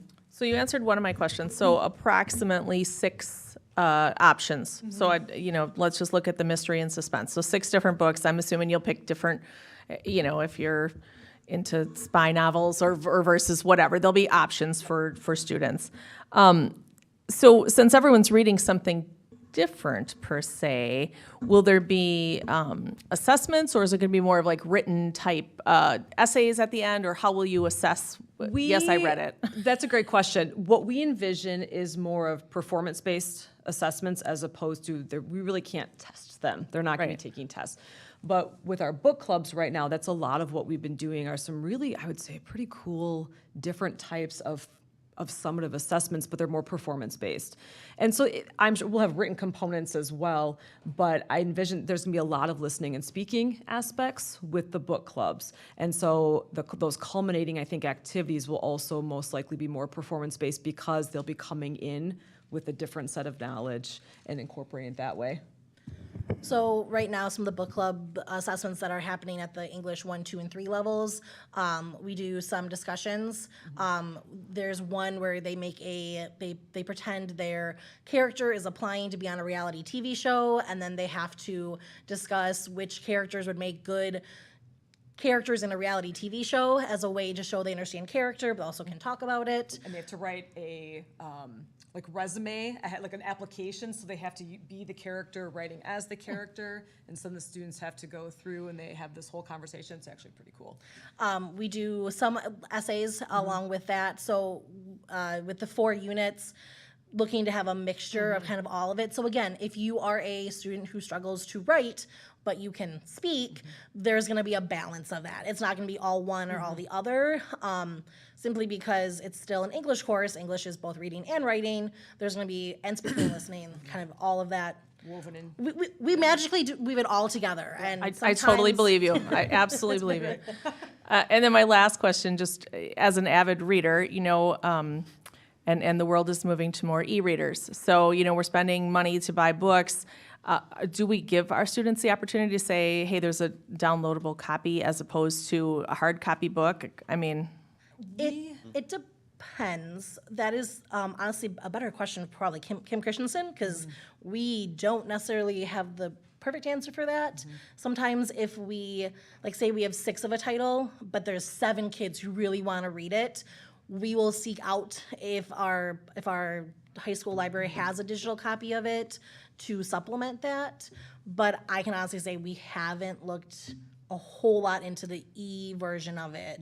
So just a couple things about that. So when you look at, there's also policies in every district around interlibrary loan and doing those pieces. Then there's accommodation pieces around if I have to enlarge it. There's also if a student is, you know, Braille, all of those visually impaired, any of those pieces. We work with another network of libraries to get those pieces in. But as far as, like you said, downloading everything right now to e-readers, you know, it's not common practice, but there's accessibility pieces for our students.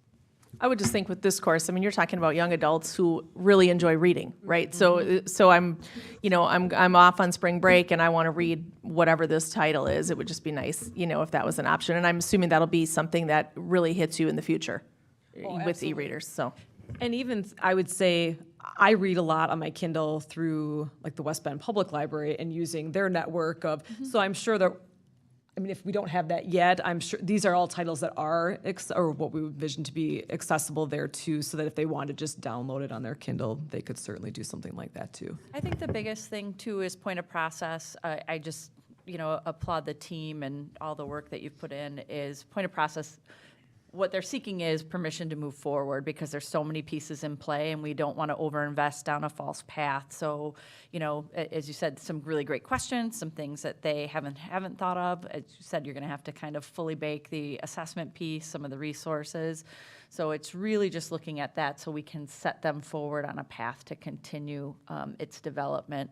You know, whenever you're looking at a new course, more detail would come back to the future through the curriculum committee. On that. But we always look at, in general, just general rule of thumb is anytime you're creating something new, it's got to be in the books and done and completed and approved by October because you're registering and enrolling kids and they're making course selections January of the year prior. So that's kind of why the conversation so that we can get the teams going forward. So to clarify, this is not for this coming school year. This is for the 24-25 school year. So like currently coming up next year, there is a section of contemporary lit running that will function under the unrevised version of it. So.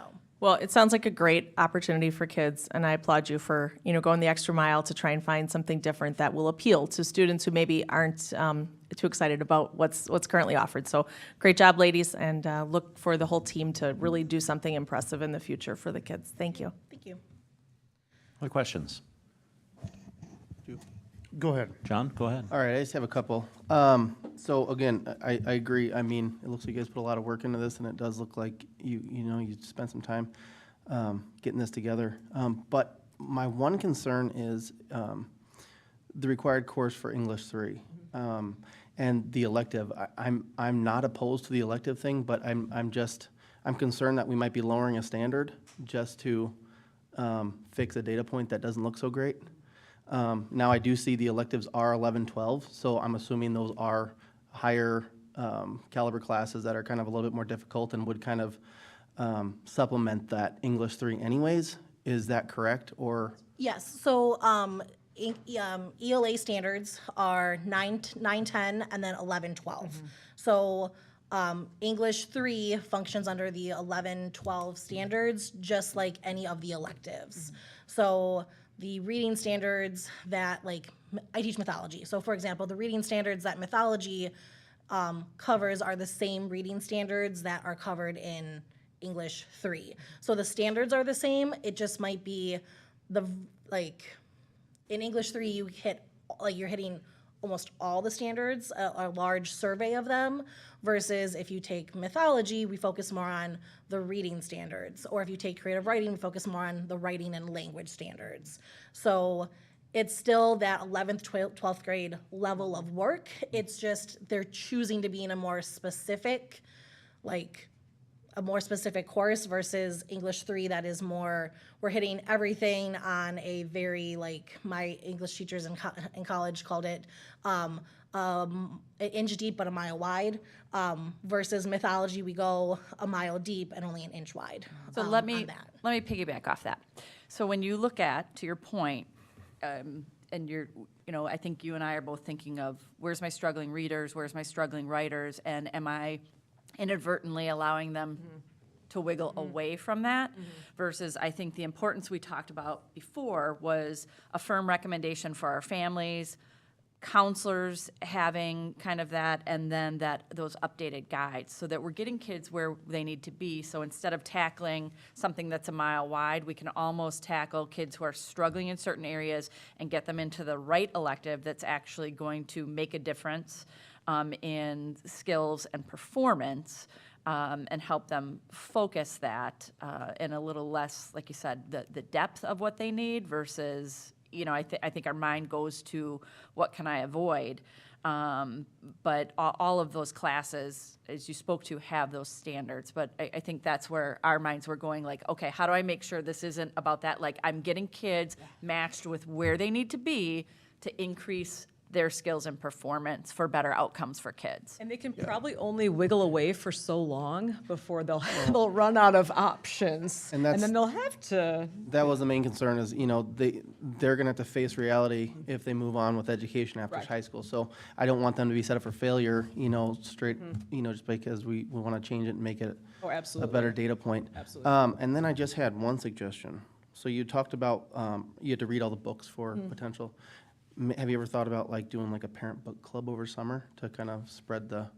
No, we've never really talked about that. I mean, you might get a little feedback and. I'm some not. parents would- No, I don't think we've ever talked about that. This is the first time, I've been here in the district 7 years. This is the first time in 7 years that we are tackling something of quite this level. We've done book clubs on the English 1, 2, and 3 levels, where it was there's 8 of us on the team, and we all take 2 books, and it's done.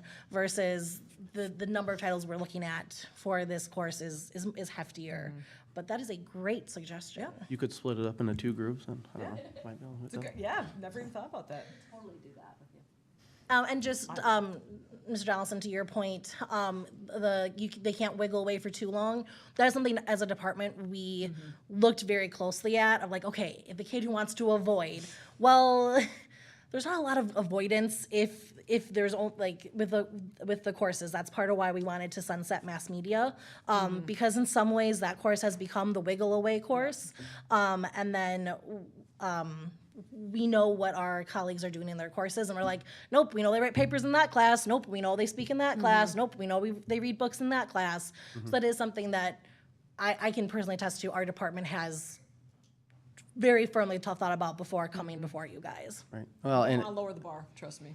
I'm glad to hear that it'll be the same caliber, but students I think will stay much more engaged if it's something they actually want to do. So. Sounds good. Good.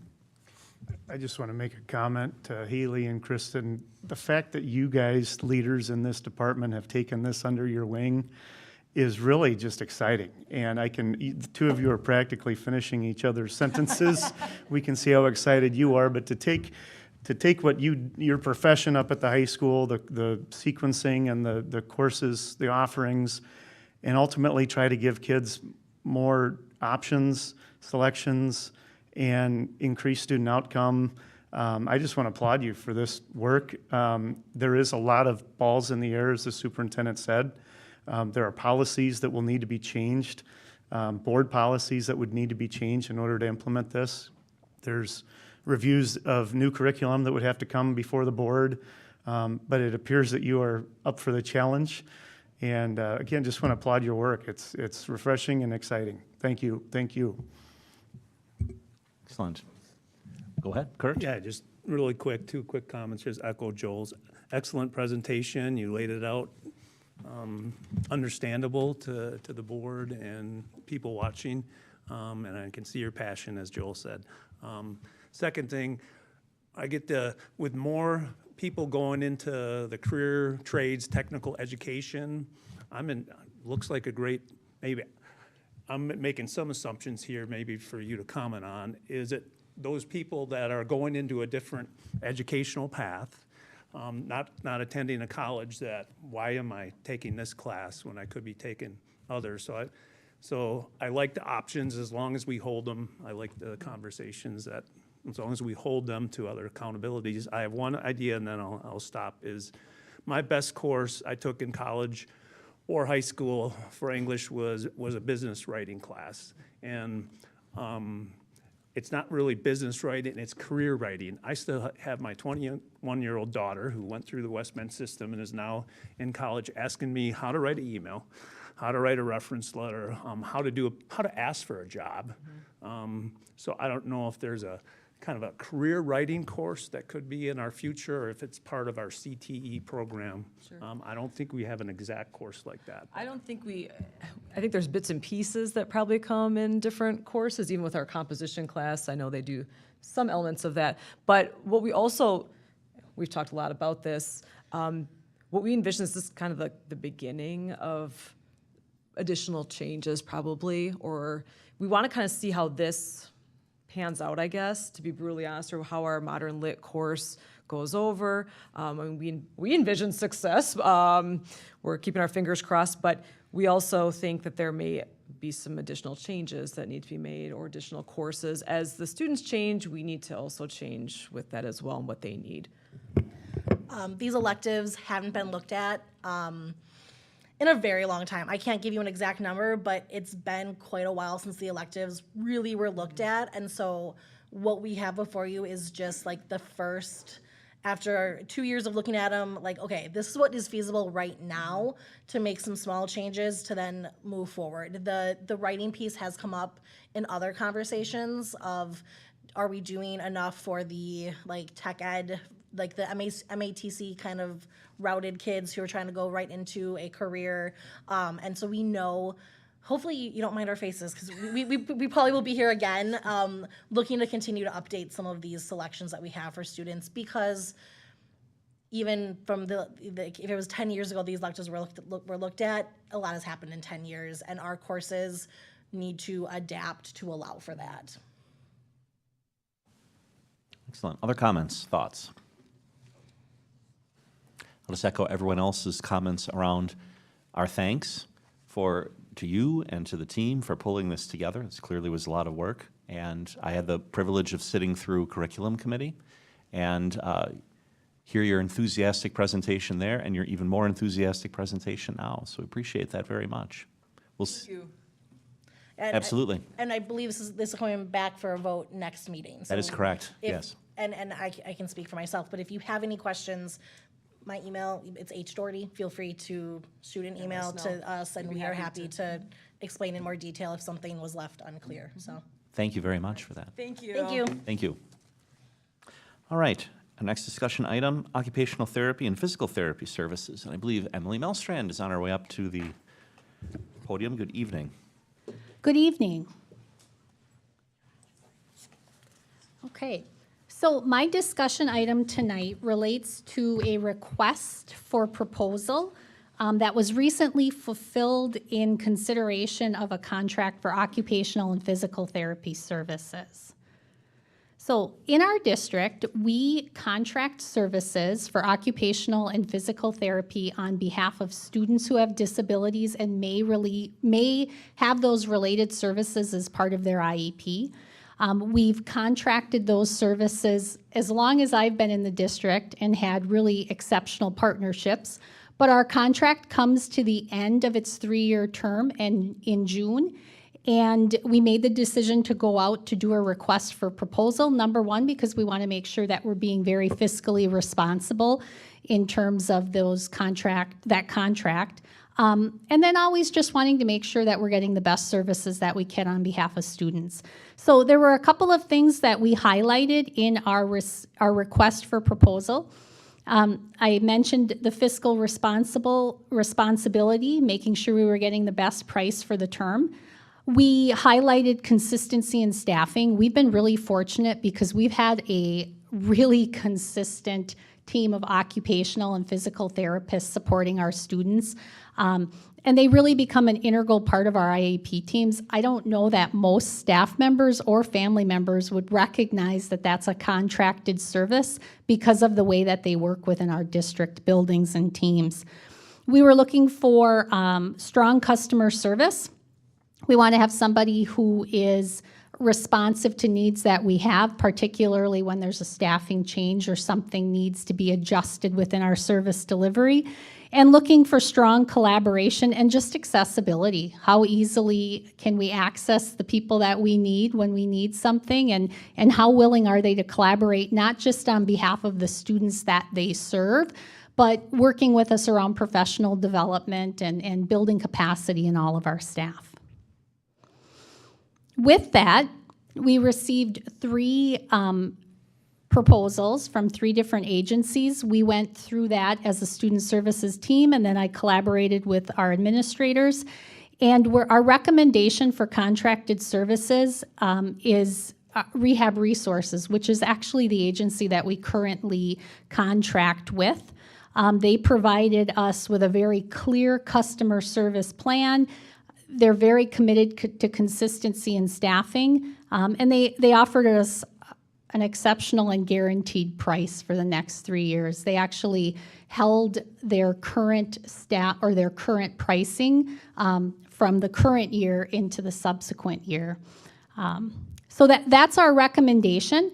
Our timeline is just detailed right here for you to see from the point where the RFP was released to tonight's discussion, and my hope is that following discussion, I will be able to bring a contract back to you for approval at the next school board meeting. Do you have any questions or suggestions for me and my team? Questions?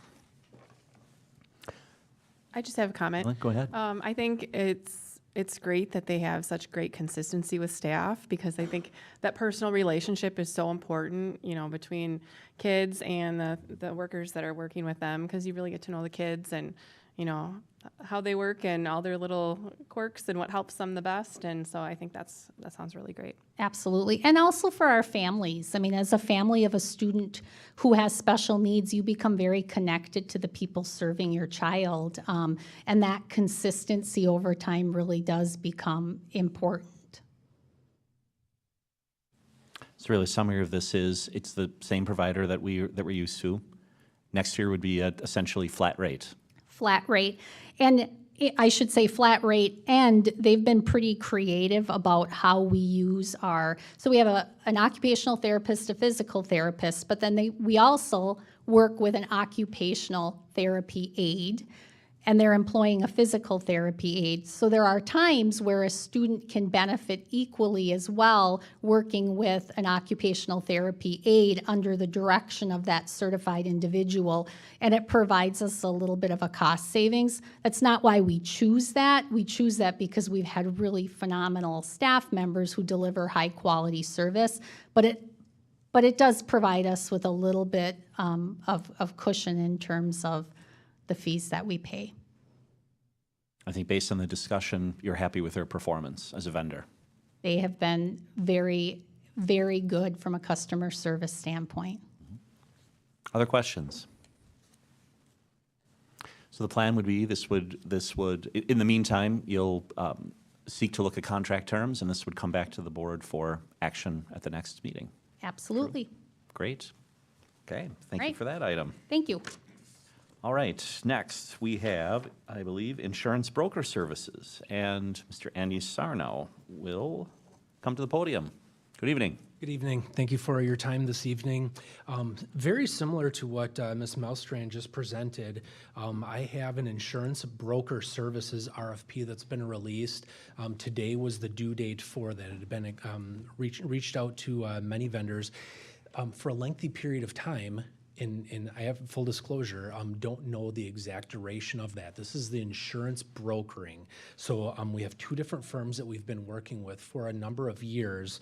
This includes workers' comp, liability, and the umbrella, auto, crime, cyber, boiler and machinery, educators, legal, and property. So not on the benefits side, we have a separate team for that, but we've utilized M3 as our brokers as well as Willis Towers Watson. It's been a number of years. I've disclosed that we're content with both carriers, but because of the duration, again, as Ms. Malstrand shared, fiscal responsibility, as well as things can change. Where many of these lines of coverage are quoted out each year, we wanted to make sure that we are receiving the best services possible, which is what prompted this RFP to be released. Have a fairly aggressive timeline, but we wanted to make sure, because this is not actually securing the insurance itself, this is for securing the brokering. There's a cost component, making sure that they're able to work for us. All of that's been delineated out. I think this is about a 20-page document. We reached out to 6 firms that had previously expressed interest. Typically, I don't do that, but I knew of the 6.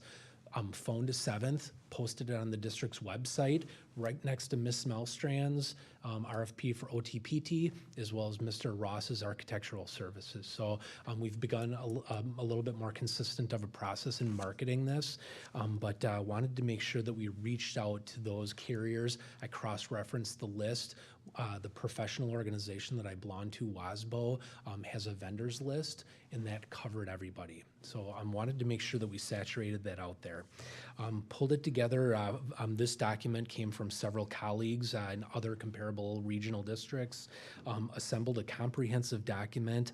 Like I'd mentioned, it's a fairly aggressive timeline, but what we wanted to do was still allow for about 2 months to be able to market those insurance services then. So for discussion this evening, planning on having action take place, a recommendation and action take place on the 24th, enter into a contract and have them begin marketing all those different lines of coverage fairly quickly.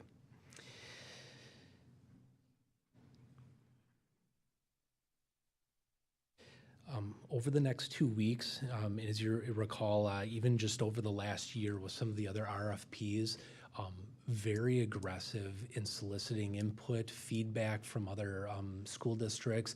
I'd asked for any school district, public and private in Wisconsin, that the firms have done business with in the last 3 years. I plan on calling all of those.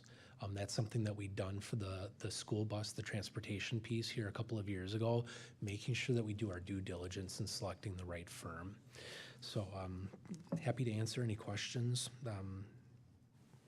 So the presentation that the board would see at the next meeting would depend on who responds to the RFP, and Yep. so we'd see it at that time. Yep. So reached out to 6 firms, phoned a 7th, received 4 responses back today. I wasn't sure where that was going to be, anywhere from 2 to 4, based on the earlier responses where some firms expressed that they weren't interested, but taking those 4 firms and understanding what they have to offer. The rating criteria, it's based on 50% cost, 20% references. Services and support is 15%, as well as qualification and experience. So I have that rating criteria delineated out to make sure that we have the ability, based on those responses, to bring forward a recommendation 2 weeks from now. And you said that M3 is the district's current broker, correct? M3 is our current broker, as well as Willis Towers Watson. So of those 8 or 9 coverages, they're kind of broken in half. Great. Yep. I want to disclose to the board that M3 is the largest insurance agent for my employer, West Bend Mutual Insurance Company, and therefore I will likely abstain from this vote, but we don't know who's going to respond. So I just thought I would mention that, and so we can plan accordingly. I appreciate It's that. very possible whoever else shows up on the list could be on our list as well. So just wanted to mention that in advance, that's all. Thank you. Other questions? What were the, who else is putting in a proposal? Yeah, so we received a response from both M3 as well as Willis Towers Watson. yeah, you said that. Those are our two incumbents that we currently work with, and we're happy with them. They do a good job, and I feel comfortable sharing that. The other responses, R&R is another insurance firm that we received a response from, as well as USI. So R&R, I believe, is our number 2 agent. Yep, I knew that was coming, Chris. Yep. Yeah.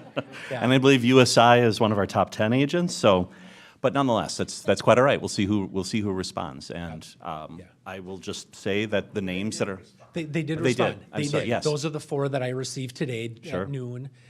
So I'll be abstaining just about any way from Sunday on this one. So that's a safe bet. Thank you, sir. quite all right. Quite all right. Any other questions? Just a question on, you don't need to know exact, but I know health insurance is our biggest expense, or our insurance expense.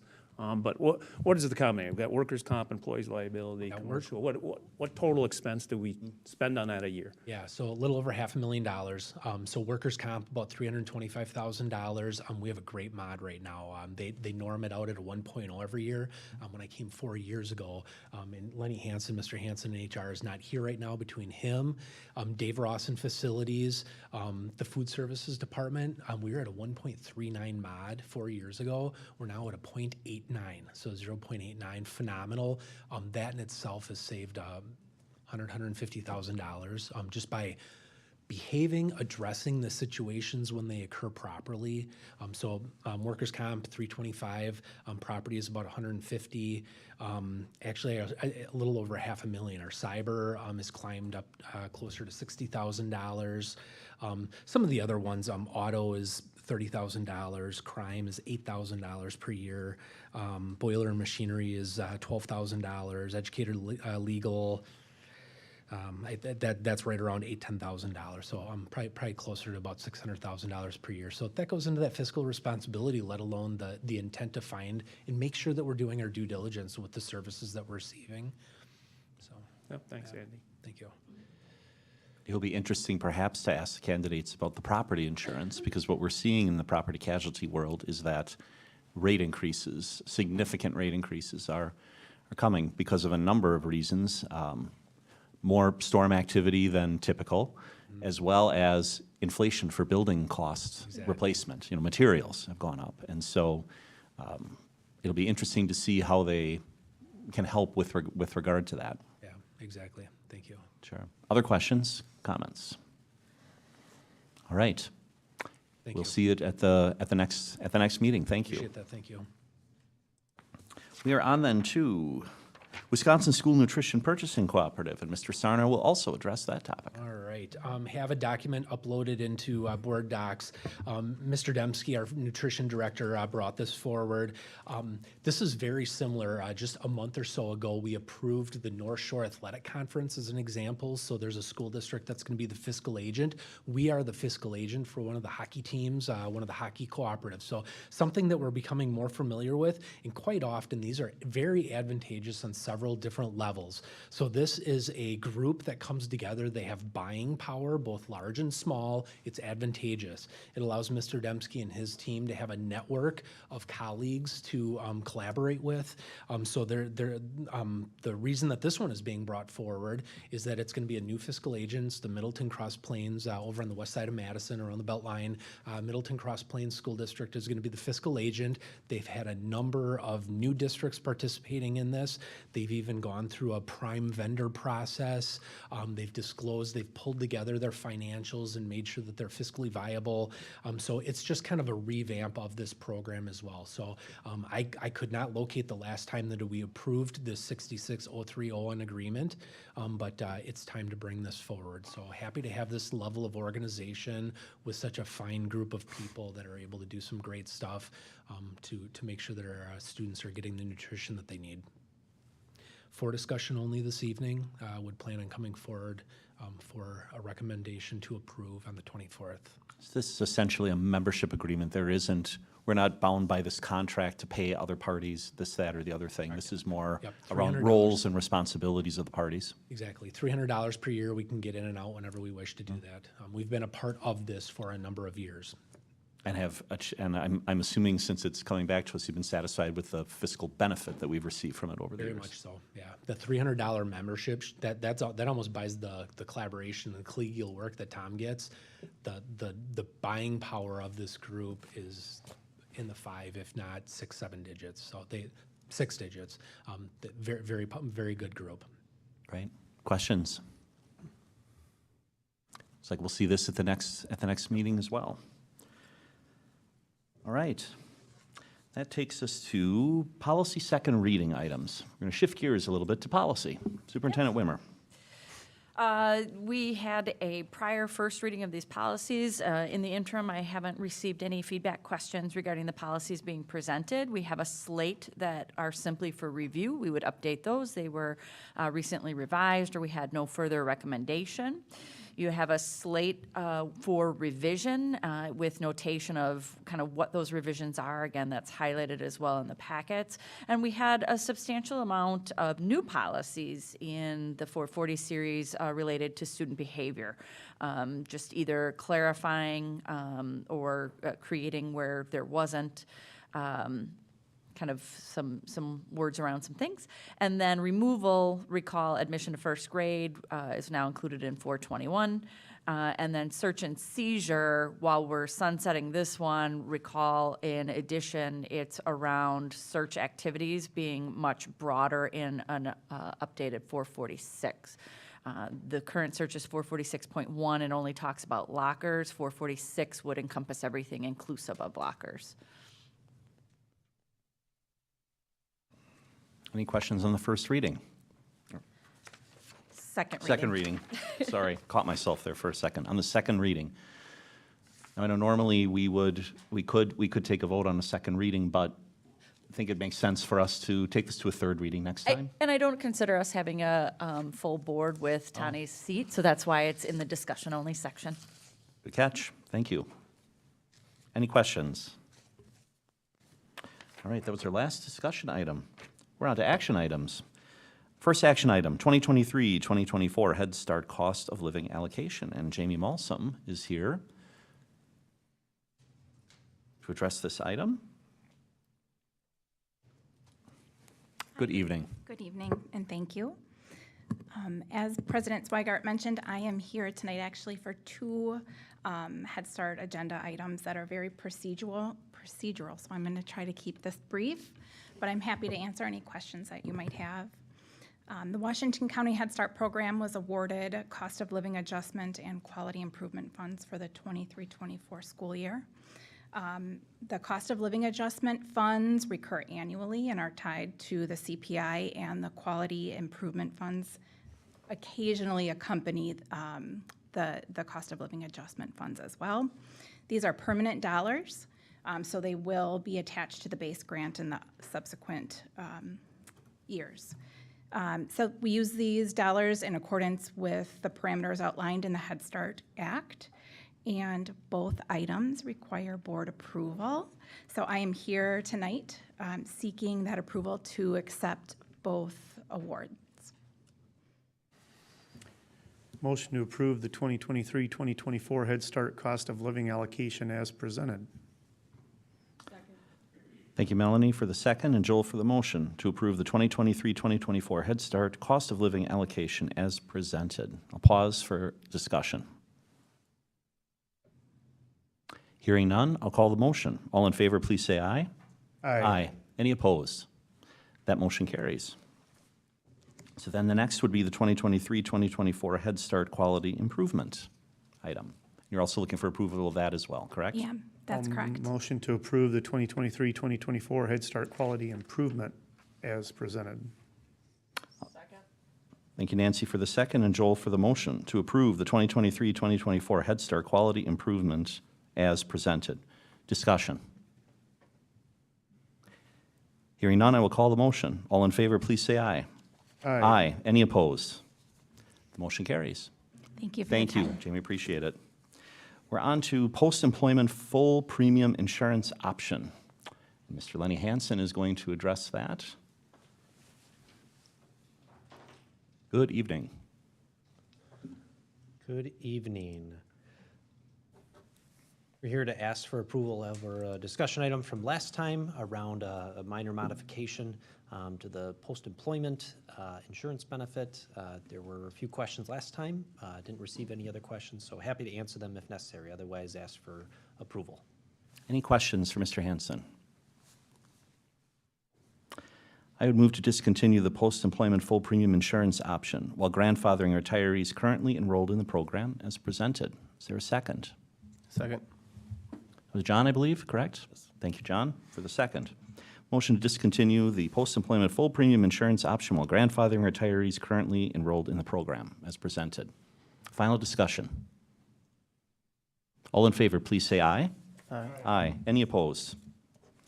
Motion carries. Thank you. All right, Superintendent Wimmer, back to some policy items. So we have our third reading of the nepotism policies, one for staff, one for board, correct? Correct. And we talked about this last time. You'll see we've added the word sibling in the one for board. That was the one change that was requested, ran through legal and discussed with the full board. So you have some options, and we talked about this in the timeline, and I've created those in recommended action for the board. You can look at them separately. For the employee, there's been no question. And then you can look at approving them as presented both together. You can separate them out. You could choose to table or postpone the matter. It's really the board's choice. They're both presented for potential action this evening. So it would be up to the board to make a motion.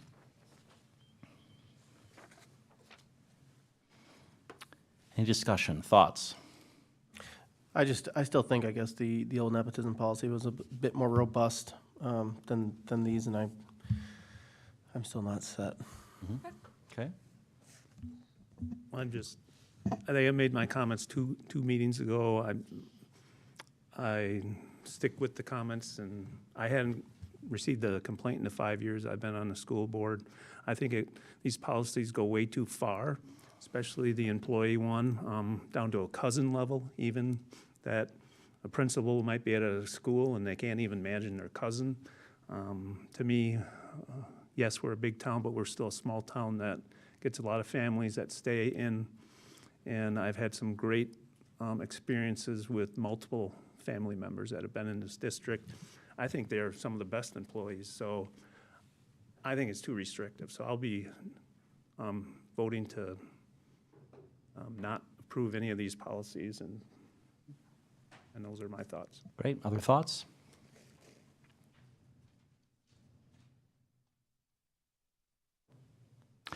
So what I appreciate about the revisions to the, we'll start with the board policy, is that it more closely mirrors the statute, which I think is 19.42, if I remember right. And, brings it closer to the same standards that we have for our other elected officials. I think consistency is important with that. I don't know that we should be holding one to a higher standard versus the other. The other part is we want to be sure that we're enforcing a policy that's legal. And I think the closer that we mirror statute, the closer that we're ensured that we're closer to legal. And so for that reason, I'd be in favor of it. And Kurt, I hear your point about the employee version. It's always tricky to know where to begin and where to end. So I understand and acknowledge that point. I think it is, and correct me if I'm wrong, Superintendent, the employee policy that's proposed here is basically on par with what we have currently?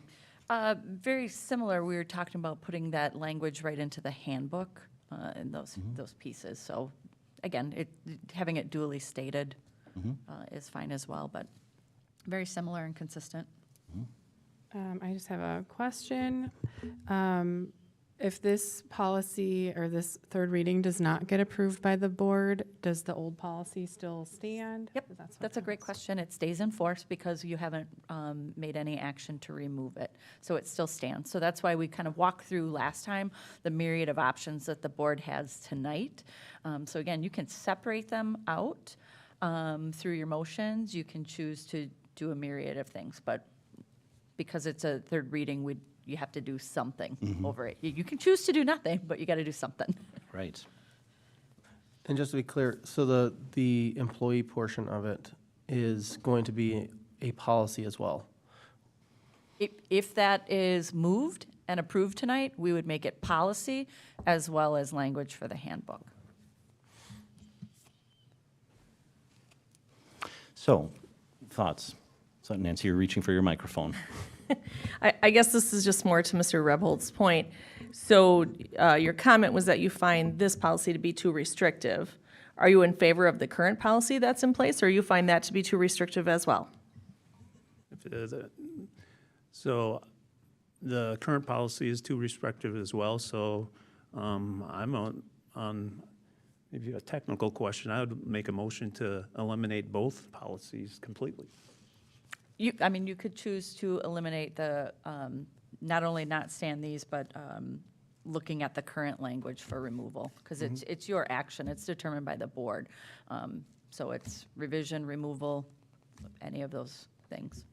So hold on. You have one current policy on the books, and then you would have a motion to not consider any of these changes whatsoever in that.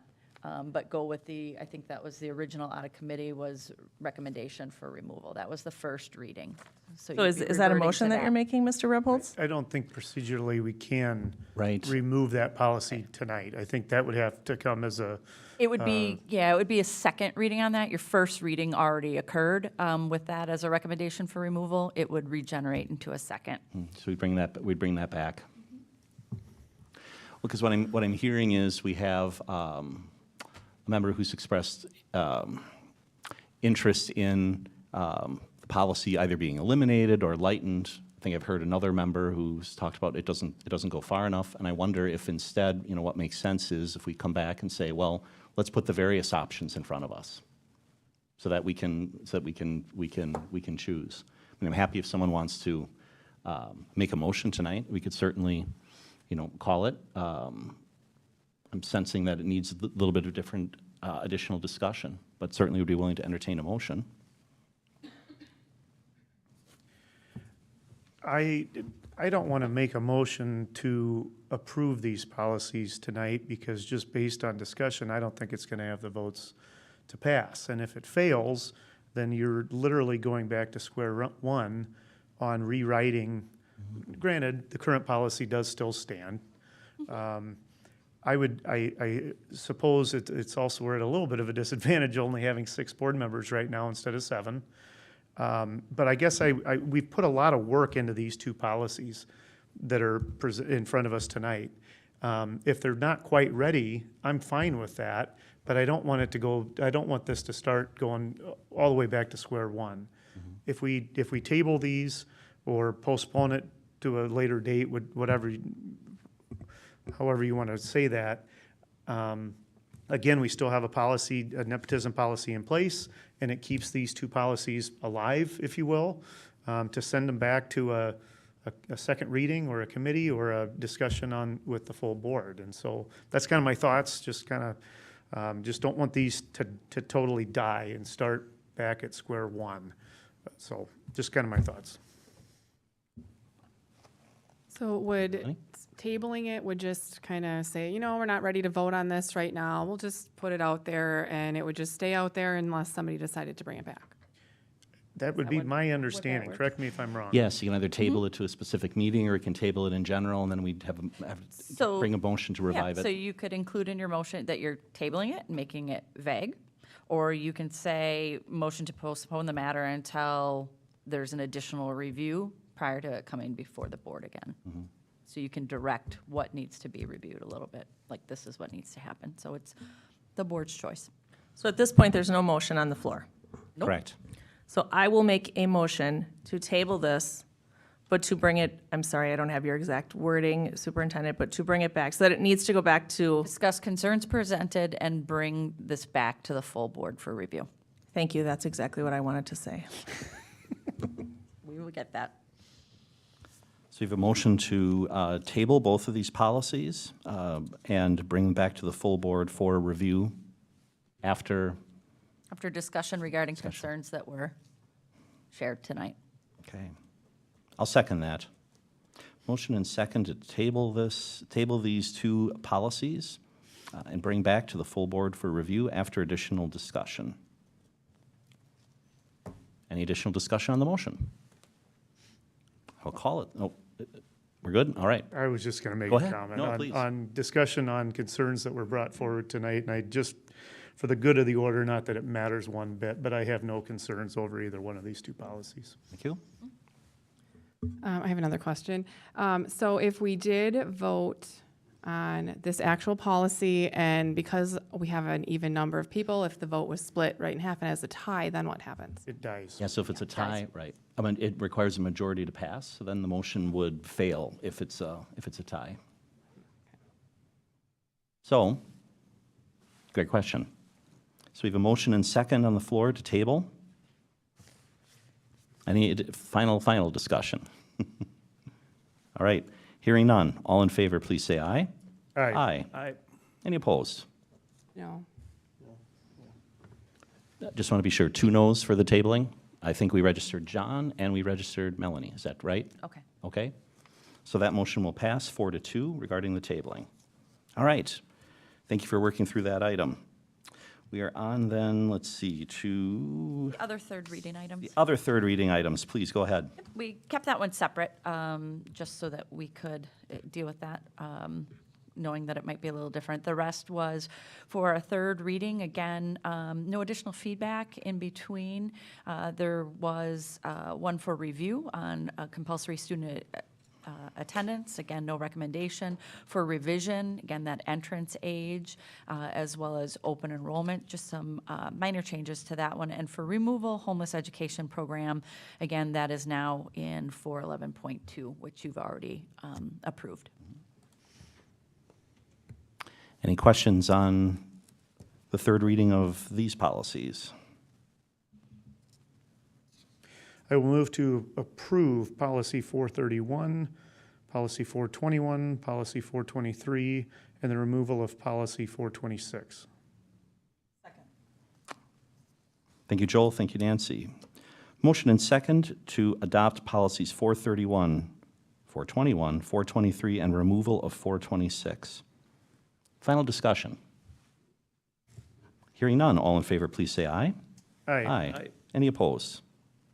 All right, that motion carries. I think we're at the end of our action items. We're on to future agenda items in our board meeting calendar.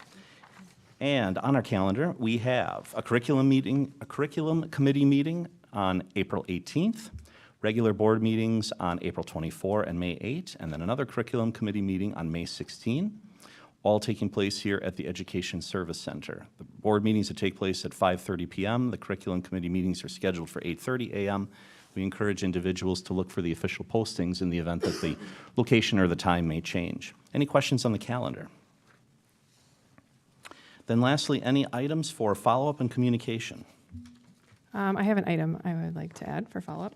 I would like to add reviewing policy 361.1, which is the selection of resources. My concern is mostly over the overall appropriateness of the materials relative to the intended student audience. And I guess I think we need some more distinct guidelines because that's all it says, and who is left to determine the appropriateness of all the materials. So I'd like to have a discussion on that. So as curriculum chair, I would ask for you and Dr. Reese to place that on an upcoming agenda for your committee so we could start that discussion there. And I'm happy to come in and kind of facilitate that, and then we would bring that. Okay. That way we can get that input. Okay. Perfect, thank you. All right. I have one. Yes. go ahead, Just John. wanted to, I mean, I guess it's kind of regarding some concerns I've heard from the community around some books that are in the schools. Just wanted to open up a discussion regarding inappropriate books, sexually explicit, books that are in the schools, inappropriate for age groups. I recently read an article that was posted in the newspaper that they actually had to edit some of those comments and actual quotes from the books. So if it's not appropriate for the community, how can it be appropriate for, middle school kids? So. Thank you. All right, we'll add that to the discussion. Other items? I would like to publicly thank Joel Ongert and Nancy Justman for their 6 years of service. It's quite a responsibility to be on the board and listen to all the constituents and try to move this community forward and educate our kids and have great employees here. And I just want to commend you. I didn't know either of you before being on the board, and I've enjoyed my service with you, and I look forward to getting to know you more personally, because some of our personal restrictions from board activity of getting together prevents us from getting to know each other as community members. But I want to publicly thank you for your passion and your support of the West Bend School District. Thank you, Kurt. It's been a pleasure to serve for 6 years. I personally joined the board for many reasons. I have 3 kids who have gone through the district, have had an excellent opportunity. I think the thing that I'm the most proud of is the fact that we have the best superintendent in the state of Wisconsin, and I thank you for accepting our challenge, Ms. Wimmer, when you came here. I also want to extend my thank you to the administration, to all the teachers. It's been an honest pleasure to serve, and it's not an easy job. And I would say to anyone out there, it's tough, and you have to think about all students. You cannot come here with your mind made up before you walk in the door, and you need to think about every single student before you make a decision. And you aren't just in charge of the students' welfare, but it's also the families and the future of your community. And it is your job to also take care of your staff. And that would be your superintendent is your main staff, but then to make sure they're taking care of their staff. And, we leave you with, like I said, a phenomenal superintendent. Thank you to my fellow board members. It's been really an interesting 6 years, and good luck to the new ones. I wish you well. Great. I'll echo the thanks as well. Also to Tani. So I've been on the board now with Kurt 5 years, I think. So those have entirely overlapped, and there've been some interesting years, including spanning the COVID years. And so didn't always agree on everything, but always agreed that education is important, the student perspective is important, the parent perspective is important, the taxpayer perspective is important. And so I appreciate all of that together. So thank you so much. And congratulations on your future endeavors. Thank you. Including Mayor-elect Joel Ongert. Thank you. This has been an honor and a pleasure, as Nancy said, representing the constituents, our taxpayers, our parents, students, employees. Thank you to those who have been supporters of me, and I also appreciate those who have been critical of me. And it's not easy sitting up here and listening to some public comments, some emails you get, but if you always just keep in your mind that you're going to come and do what's best for kids, you're going to be just fine. And so I know that this board will continue to do that. I know that the 3 folks sitting out here will do that. The biggest thanks I want to give is to our staff. We have an amazing staff in the West Bend School District. It starts with at the top with our superintendent, our cabinet team, leaders, but also all of our teachers and staff, partners, bus drivers, and whoever else that interacts with our kids. We really have a phenomenal group of people who take care of our kids every day. And so just want to say heartfelt thank you to everything that you do every day for our kids, not only to keep them safe, but to provide a quality education. I always say that my kids are, they're going through the district. We haven't had a bad teacher yet, and I don't think we ever will. So just my heartfelt thanks to all of the staff. It's been an honor, and keep doing what's right for kids, and the school district will be just fine. All right. Any other items for follow-up or communication? Well, this may be your last motion on the school board, so does anyone care to make a motion? I'll second that. All right. Motion and second to adjourn. Any additional discussion on adjourning? All right, hearing none, all in favor for the motion to adjourn, please say aye. Aye. Any opposed? Motion carries. We are adjourned. Thank you very much.